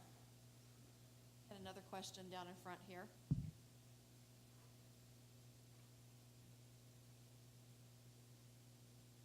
Yes, thank you. Is this type of research, can it be done the same way that like the Office of Traffic Safety studies are done for intersections? Is that the type of research you're going to fund also, like a consultant would do? Most of these will be done either by, they'll all be contracted out, the actual performance of the research will be. We do have consultants that may do some of the work. You will also probably see universities do some of the work. It'll be a combination of the two. ODOT's research program right now has about 80% of the work done by universities and 20% done by consultants. It's not geared one way or the other. My assumption is OWER will be somewhat similar in that, where it's an open competitive bid process and the projects are awarded to best qualified, best methodology based on the submission they give on their proposal. That would be my assumption. If the board wants to do something different, they can. But that's where I could see it potentially going. Any other questions? Vicki? If not, I've got 11 o'clock, and we are going to push lunch back just slightly.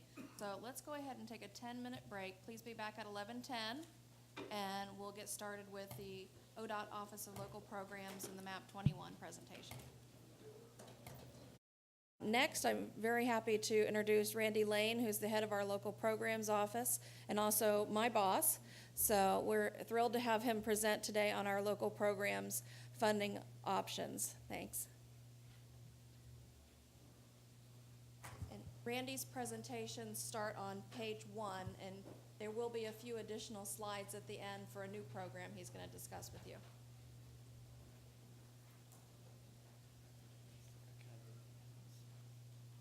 I think people are still filtering in here. So again, want to extend a welcome to all the local governments, to the ODOT district folks, and to the consultants who joined us today. You know, we get a lot of questions in my office and in the districts regarding funding programs, regarding changes that are come about by new reauthorization bills such as MAP 21 and how Safety Lou is being handled and how we're transitioning and how does that impact our programs, how does that impact what we do in our relationships with local governments. So when we started to think about that, we started to think about this session. So I'd like to thank also Victoria Beal here with our LTAP section and her staff for organizing this event, and I hope that it's really beneficial to you. And I've stalled long enough. One thing I did want to mention, you're going to hear, you heard Public Works talk, you heard Linda Bailiff from the Ohio Public Works Association, you're going to hear Joanna Pinkerton with the ODOT Jobs and Commerce Office, you're going to hear DeJuan Hammonds with ODNR, the Ohio Department of Natural Resources. One thing I want to mention is we talk about these different funding sources and different programs.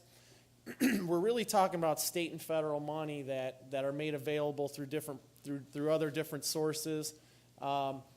Those programs I just specifically mentioned can be used to match federal dollars. As you know, a majority of the programs that come through ODOT are broken out from the federal core program dollars that we get. So you can use the ODNR money, you can use the Public Works dollars, the Jobs and Commerce dollars to match federal funds.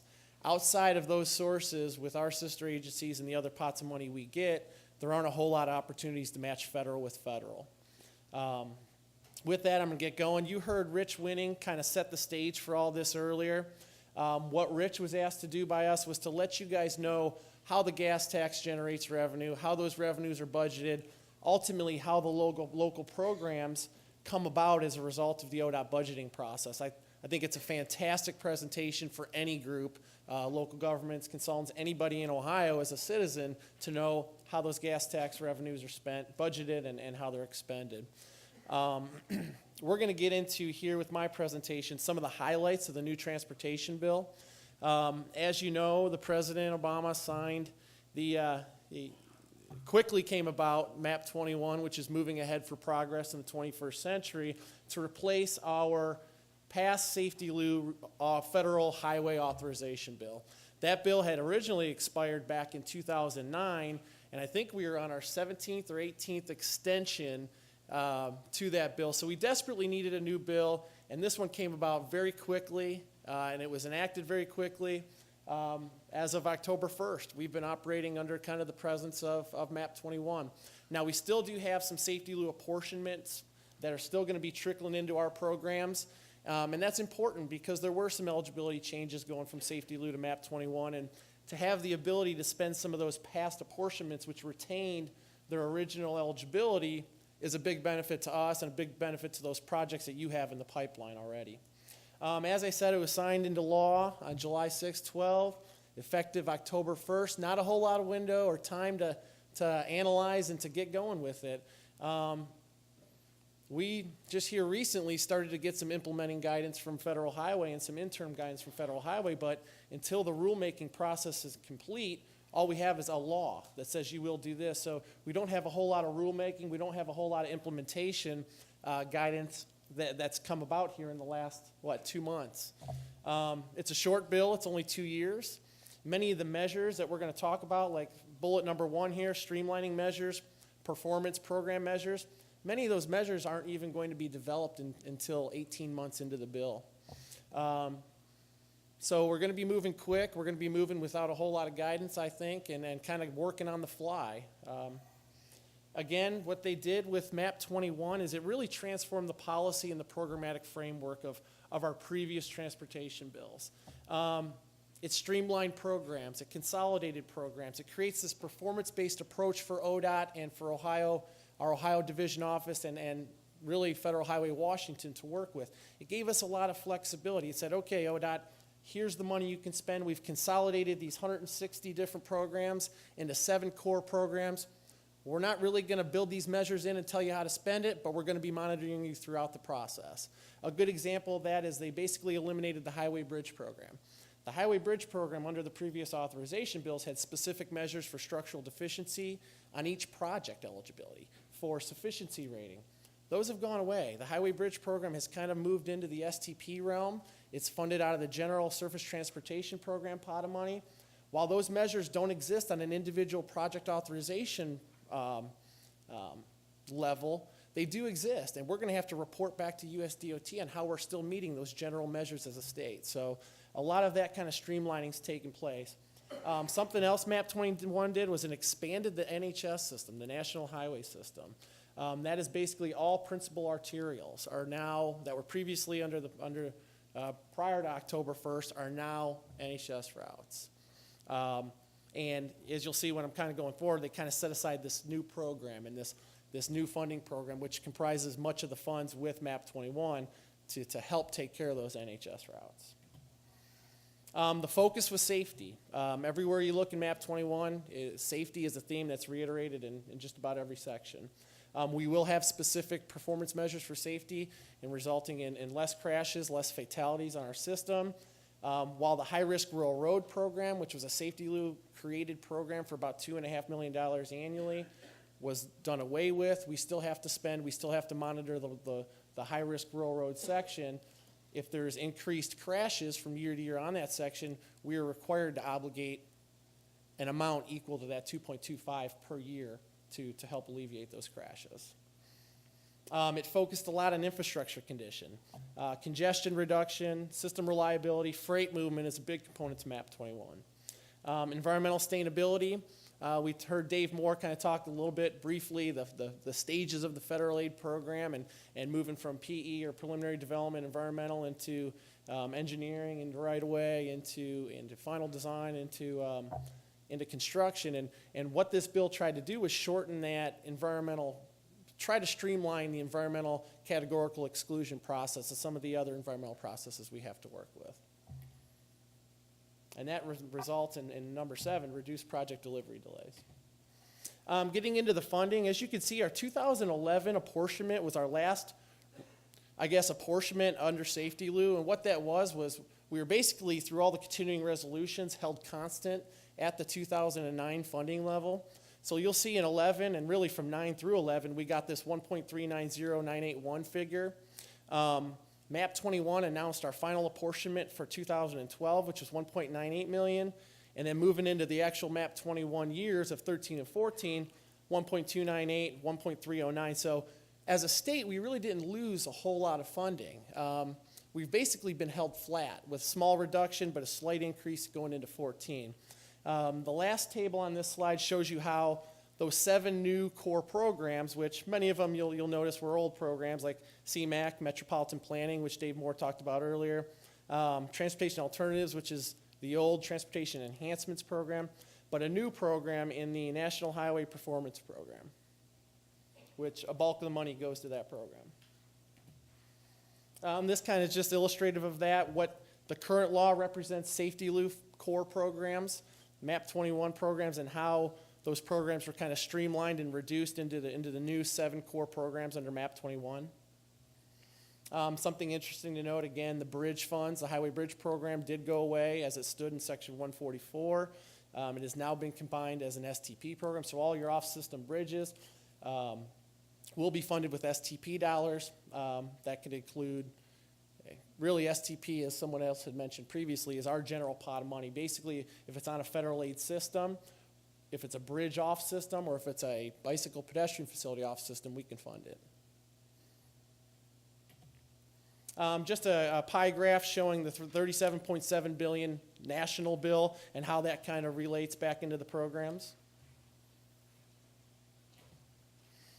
Something MAP 21 did that was kind of popular here in the state of Ohio, and something we were very successful with over the years, was the federal highway discretionary programs. These were non-core federal program funds that Federal Highway would solicit projects from time to time. We didn't have a schedule. It was basically when funds were made available, we'd put out a notice. We'd have literally 2 weeks to get applications up through the DOT onto Federal Highway. Some of the more popular programs were the Ferry Boats Discretionary Program. I know Rick Novak here, Lorraine County Port Authority, has been very successful through that program up in Toledo, Lucas County Port Authority. The Tiger Program, which came about as a result of the ARA initiative, the American Recovery Act, has gone away. So most of these discretionary programs are gone. They eliminated all these discretionary pots of money. What they did do, though, is build a lot of these eligibility factors and these kind of special programs into general core program funds. So while we may not have a specific solicitation for National Historic Covered Bridge, for example, it was made available as a general eligibility requirement, or public lands, highways, TCSP. Those projects are normally now otherwise eligible for the STP program or other programs. So the sad thing is there is an additional revenue that we can bring into the state for those programs, but the eligibility still exists somewhere in the bill. Ferry boats, I did want to mention specifically because MAP 21 did set aside $62 million nationwide for the development of ferry boat facilities, access roads, and terminals. That money is going to be prorated to the states based on total passengers, total vehicles, and total miles. We actually have routes on Lake Erie, on the Ohio River, that are part of the federal aid highway system. So there is a set aside for that money. We don't know what that set aside is going to be yet. We reported information up to Federal Highway on those passengers, vehicles, and total miles, and I'm assuming we'll hear something soon about that. Probably the biggest change to our local programs in MAP 21 was the Transportation Alternatives Program. This was previously referred to from 1992 up till October 1st as the Transportation Enhancements Program. What MAP 21 did was consolidated 3 different set-asides that existed under previous bills into this one umbrella program called Transportation Alternatives. So we have the past Transportation Enhancements Program, we have the Safe Routes to School program, which many of you guys are probably familiar with, and then we have the Recreational Trails program, which is administered out of ODNR. Nationwide, with the consolidation of these programs, they were cut about 30%. We have one set-aside basically replacing 3 set-asides with a 30% cut. It's kind of the bottom line in funding. $809 million available nationwide, distributed to the states. There was a specific provision for recreational trails opt-out. So within 30 days' notice, the governor had to give a 30-day written notice to the U.S. DOT Secretary LaHood, basically saying we want to opt out of that program, take that $2 million that they get every year, and kick it back into another program. We chose not to do that. The funds would have actually funneled right back into Transportation Alternatives Program. There's some benefits to ODNR managing those funds. There's some benefits to you in being able to get those funds because you can match other federal funds with those monies. Even though it's a federal set-aside, it loses its kind of federal strings, and you can use Rec Trails money to actually match ODOT funds or other federal funds. So we didn't want to lose that flexibility. So we decided, of course, it was never even an issue. We decided not to even entertain an opt-out for that program. There is a use or lose provision with transportation alternatives. If a state carries forward 1 year's worth or 100% of a year's allocation to a next year, it can opt to take that money and put it into any federal aid program or any core program that we've got. Putting that into reality, what ODOT would have to do is not spend a single dime of apportioned MAP 21 TA money in 2013 and transfer that money in 14 into any other federal core program. We, again, have not decided to do that. We see a lot of value in this program. This program does a lot of good for our locals, for ODOT. So that has not been on the table. So I just wanted to let you know about it. Kind of putting the words into picture. So we have this big pot of transportation alternatives dollars. We have this recreational trails program set aside that we've opted to remain in the program. From that, the rest of the money split 50-50, and it's split 50-50 based on population. We have specific population parameters here in the bottom left-hand corner, under 5,000, which will funnel back into our statewide rural program. None of those areas are within the MPO or within the urbanized areas. The 5,000 to 200,000, which encompasses our smaller MPOs, which there's 9 statewide, between 50,000 and 200,000, and then the remainder will go back into our statewide competitive grants. And then, of course, the regional competitive grants, which if you heard Dave Moore earlier, the MPOs, the large metropolitan planning organizations in the state, will get a direct set-aside or a sub-allocation for those large guys, those 8 large guys over 200,000 regional population. What MAP 21 also did with the alternatives program is it had some new eligibility provisions. It kind of restricted what we've done in the past and kind of more focused, in my words, the transportation alternatives dollars. Again, eligible under the so you have the transportation alternatives umbrella, and then within that you have the transportation alternatives program. So they use the same term for 2 different things, which can get a little confusing. And then we have the Rec Trails program, then we have Safe Routes to School program. All 3 of those categories are now eligible for general TA money. So Rec Trails, ATV facilities, recreational facilities, maintaining snow and land traversing trails are now eligible for federal highway funding under this bill. So it's very interesting. It really changed and broadened the scope of what we can fund. Safe Routes to School program, which was created in the Safety Lou authorization bill, is now folded into alternatives. Now the downside to that is it maintains 80% funding share, as under Safety Lou it was previously at 100%. Now ODOT has made the decision, you're going to hear Julie talk, so I won't steal a lot of her thunder. You'll hear Julie Walkoff, our program manager, talk later. ODOT has made the decision to keep that $4 million set aside for a specific Safe Routes to School program, and it's going to be funded at 100%. Getting into the transportation alternatives eligibility, which again replaced the transportation enhancement program, we can still do bicycle and pedestrian facilities. Some of the key words that were kind of built into MAP 21, they built in things like traffic calming. They built in things like lighting, other safety-related infrastructure, ADA compliance. So, you know, while we did have these restricting provisions and eligibility categories cut out, what they did was kind of try to build or fluff up the existing eligibility categories. So with a traffic calming project, I think that still gives us a lot of opportunity to do some things in pedestrian corridors that create visual separation between traffic and between pedestrians. And I think it still gives us the ability to do some of the things we previously did under like a streetscape project, but it's got to be more defined. It can't be scenic and it can't be landscaping standalone projects anymore.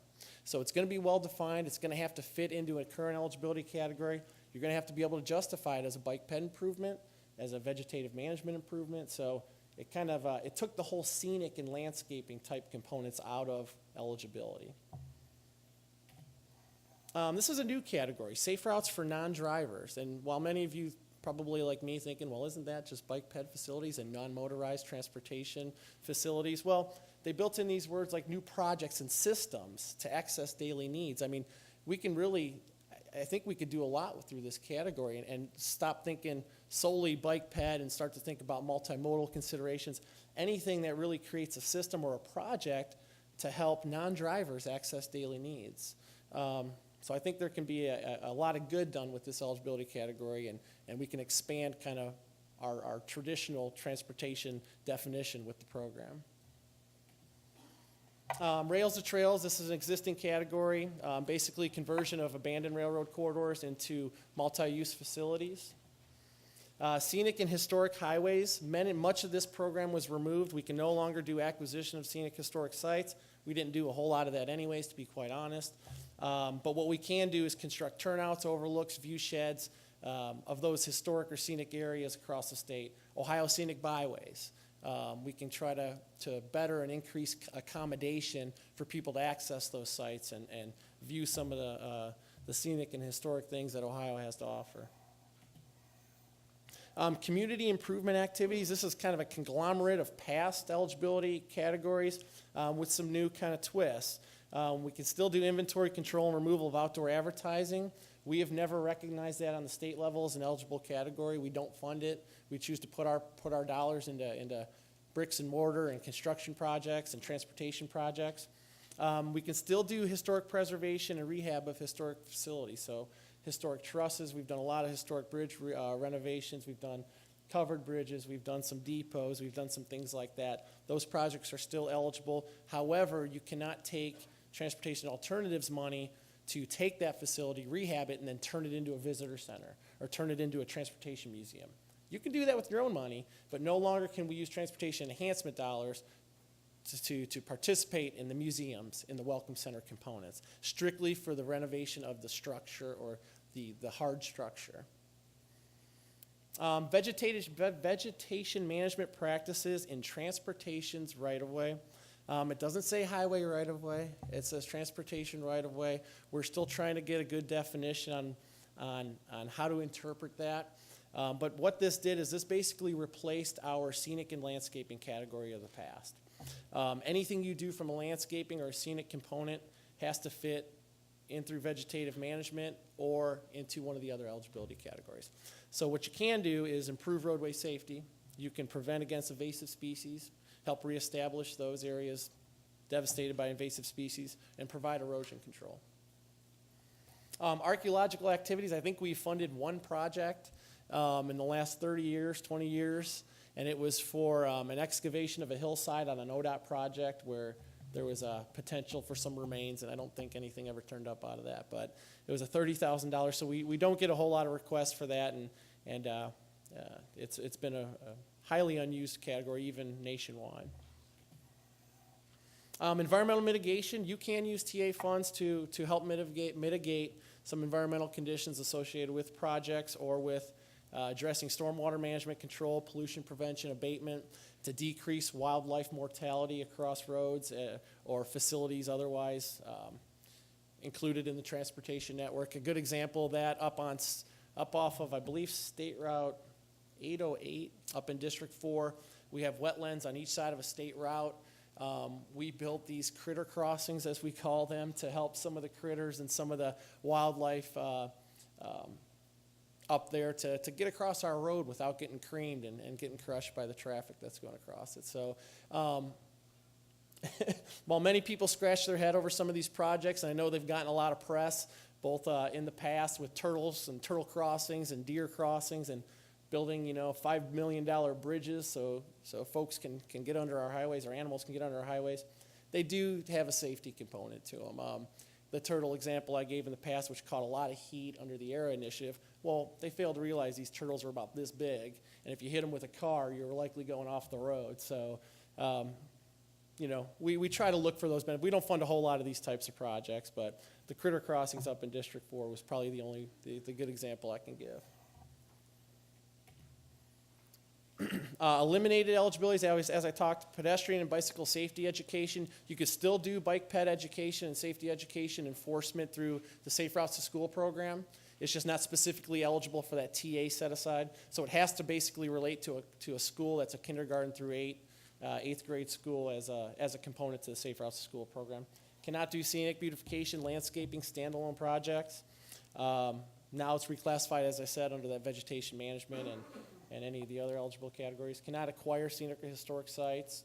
Cannot do tourist centers, welcome centers, or transportation museums. The recreational trails eligibility, I'll just go through this quickly because DeJuan's going to present on it later as a part of his set-aside program, but it has the same eligibility. We could do bike ped activities, including wheelchair use, skateboarding, skating facilities. I do want to prelude this to our program. Our statewide program will not be focusing on rec trails projects. We're going to continue to focus on transportation-related bike ped projects. Rec trails, it will be eligible and you can apply for it, but in our scoring criteria and in our priority criteria, it's going to receive kind of a lesser priority because there is a state set aside through ODNR for the funds and there's an existing avenue. So we kind of wanted to prioritize the transportation facilities under the bike ped, historic, and vegetative management. But again, as you read this definition, a rec trail is anything that thoroughfare across land or snow used for recreational purposes. And some of the eligible uses are defined in A through G. Again, some of the eligible projects as defined through those categories.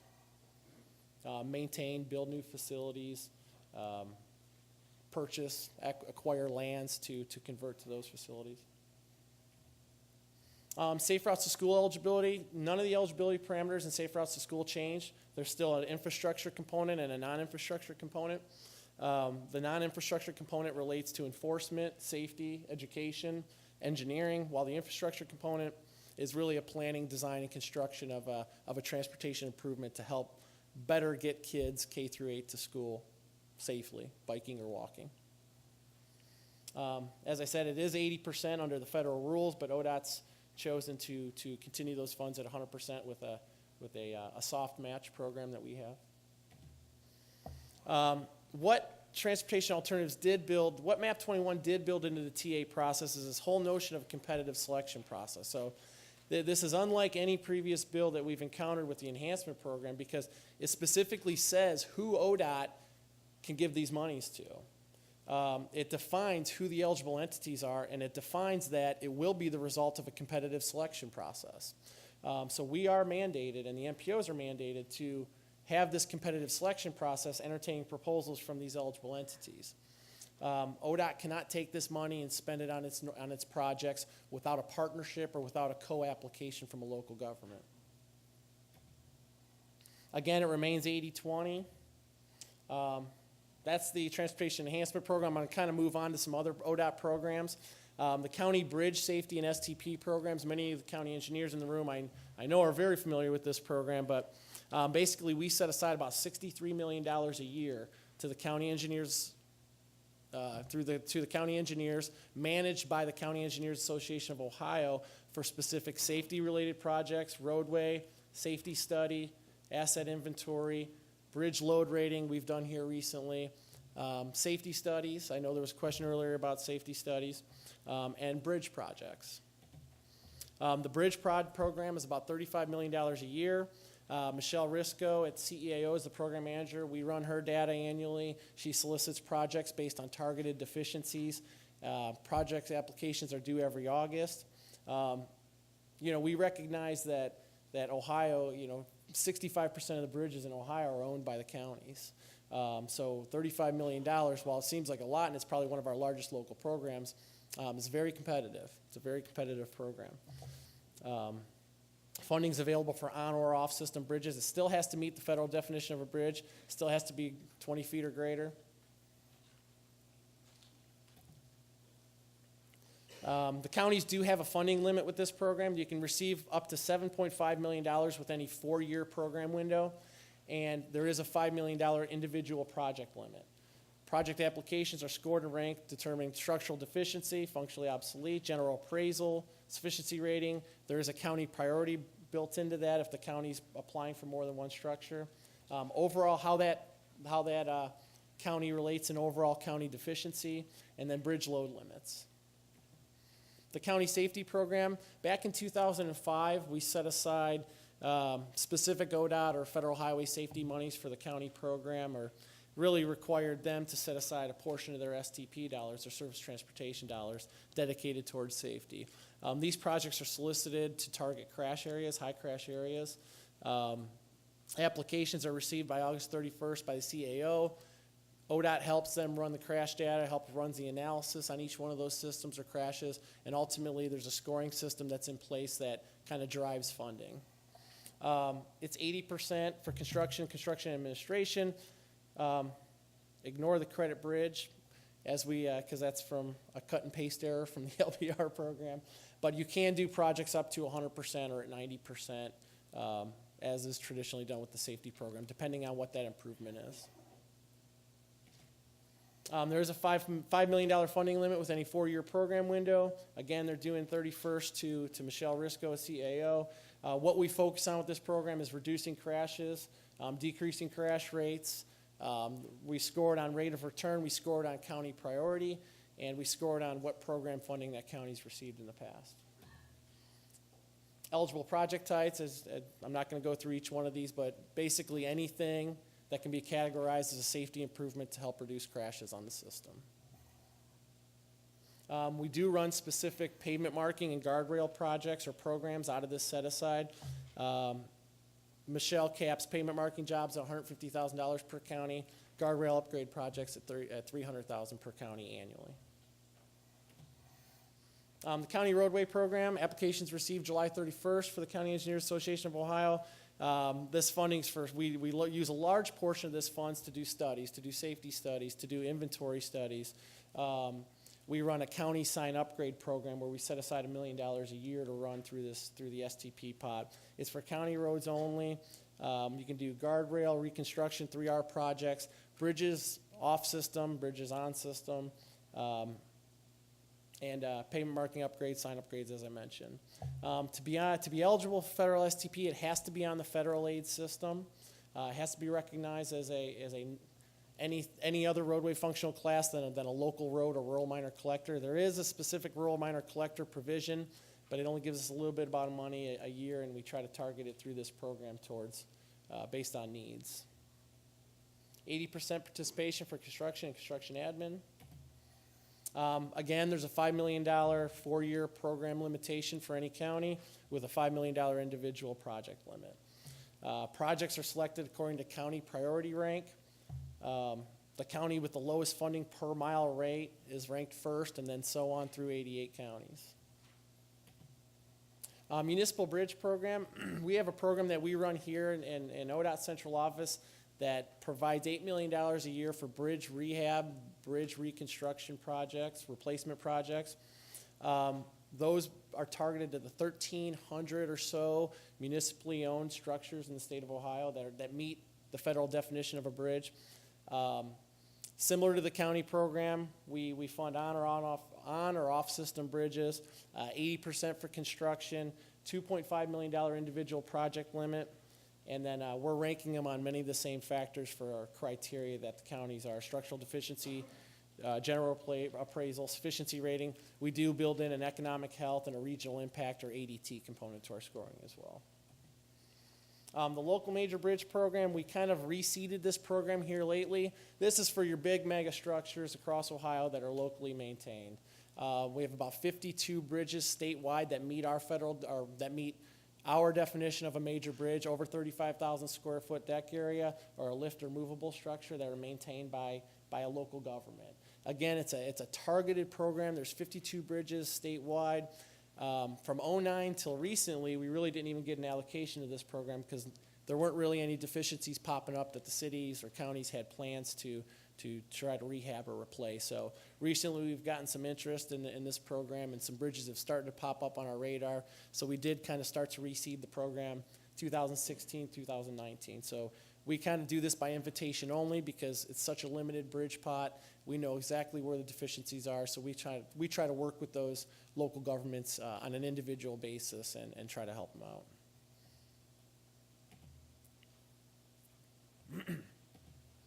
out. The ODOT Safety Program, this program is managed here by Michelle May in our Office of Systems Planning Office. One of the things MAP 21 did is it did double the amount of funding available for the HSIP program.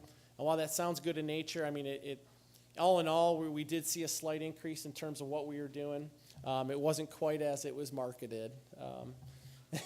But we do have about $72 million annually for programs and projects that address high or severe locations on any public road. It's administered by Michelle May. She goes out twice. She goes out April 30th. She goes out September 30th for applications, both district applications, ODOT district office applications, and local government applications. The typical requests range from $5,000 to $5 million. Michelle is very interested in funding low-cost, systematic safety solutions that help the bang for the buck type projects. Why any public road? She likes to show these graphs. You know, when you look at systems ODOT maintains and systems the locals maintain, 44% of the fatalities are on ODOT system. Well, 56 of those fatalities are on the local system. Again, with serious injuries, you'll see a similar type separation, 64-36. Total crashes, 73% of the total crashes that we log are on the local system. So there's a recognized effort to get funding to the locals to help you be competitive, to help alleviate some of those top crash sites across the state. Eligibility, anyone can have a crash location reviewed. Again, you apply up through your ODOT district office. The minimum criteria can be on any public road. You have to have at least 10 crashes and a rate of 1 per million vehicle miles traveled over a 3-year span. Local projects with lower thresholds are evaluated on a case-by-case basis. That was kind of part of my plug that, if there's a good systematic solution out there, if there's a good solution out there, ODOT's going to want to fund it. ODOT's going to want to help if it helps in our long-term goals. Local match is required unless it's sign signals or payment markings. Kind of as Dave Moore mentioned earlier, built into federal code, there's certain 100% provisions. Types of projects, this is kind of similar to the county program. In short, just about any project that kind of reduces crashes on the system. Some of the resources that we have made available to you guys today, you have gotten this when you walked in. This contains ODOT's program resource guide. If you go to page, I think it's 117, Appendix A. Anything we're talking about today and then some, really. We have specific cheat sheets in here for each one of the ODOT programs that goes over who the contact managers are for that program, what's the eligibility, what's the cycles for application, what types of projects are eligible, and ultimately leads you to websites to, I know we put out all of our scoring criteria out there, so you can go on our local programs website, take a look at some of the programs and know exactly how we're scoring your project, so help you kind of compete a little bit better. One of the programs Victoria mentioned, we had a new effort that we're going to announce today. The OREAL program that Vicki announced is kind of an announcement of that program. I think it's great that we're setting aside $500,000 SPR dollars to help local research initiatives. The other program is a township sign safety program.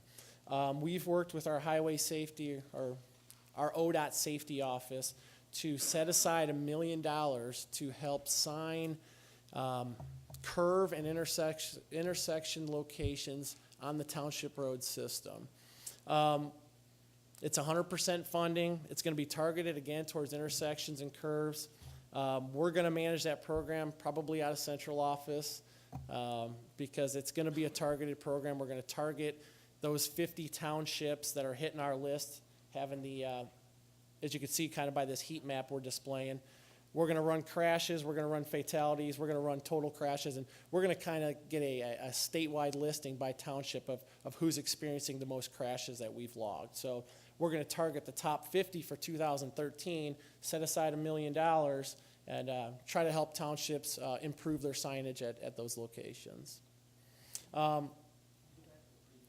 Yeah.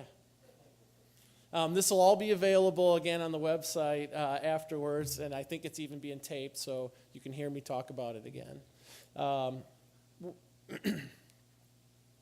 Once approved, what we're going to do is work through LTAP, our office, Michelle May. Once approved, what we're going to try to do is the structure of the program, we're trying to make it's federal funds, so we're trying to make it as less of administrative burden as possible. We really want to promote the ODOT cooperative purchasing programs that we already have in place.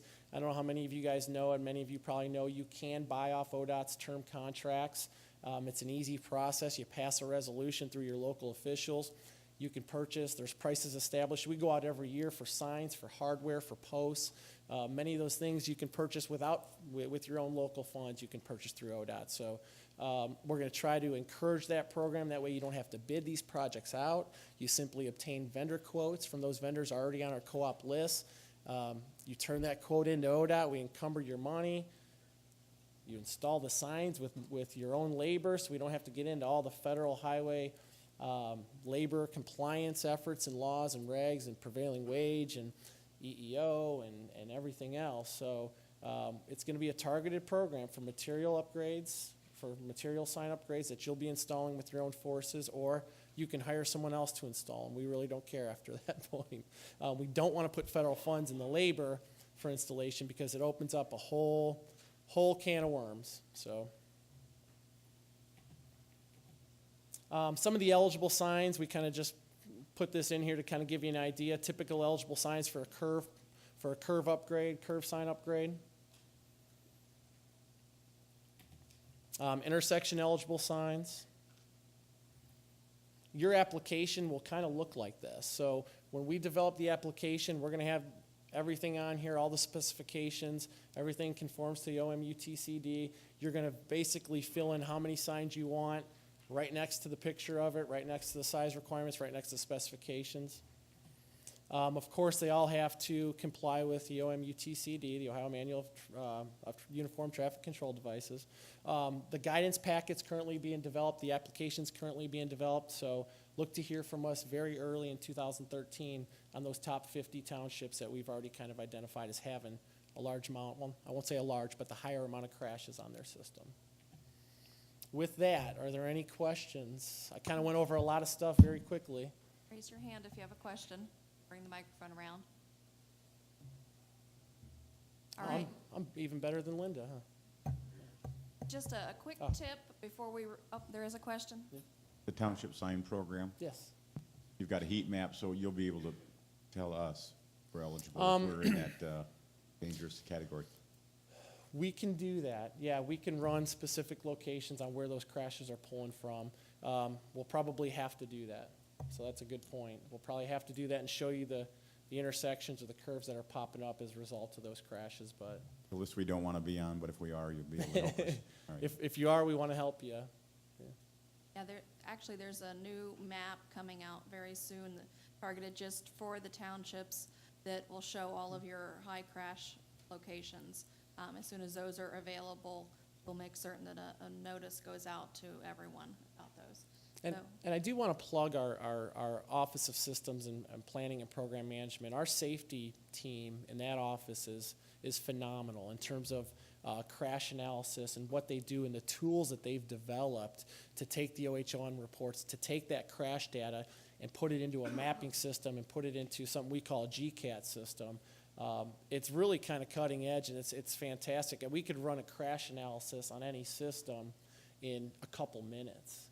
And spit that data into a rate of return, spit that data into a severity index, spit that data into all of our CAM tools, our crash analysis tools, in literally 5 minutes. You could have a complete analysis of a system. So if you guys ever want data or are interested in getting the crash data that we have logged through ODPS and through our office, give a call into Victoria, give a call into myself, and we can help run or generate a quick crash analysis tool, or your districts. Your districts are very helpful in that regard as well. Contact your district, LPA folks or someone else to help you. We can get that analysis done for you. Or if you're someone that likes to fish for yourself, we can actually get you access to the GCAP program. And there's tutorials on there that'll help you understand how to run that crash data. Just drop me an email. You have our Ohio LTAP Center cards out on the sign-in table, and I'll be happy to facilitate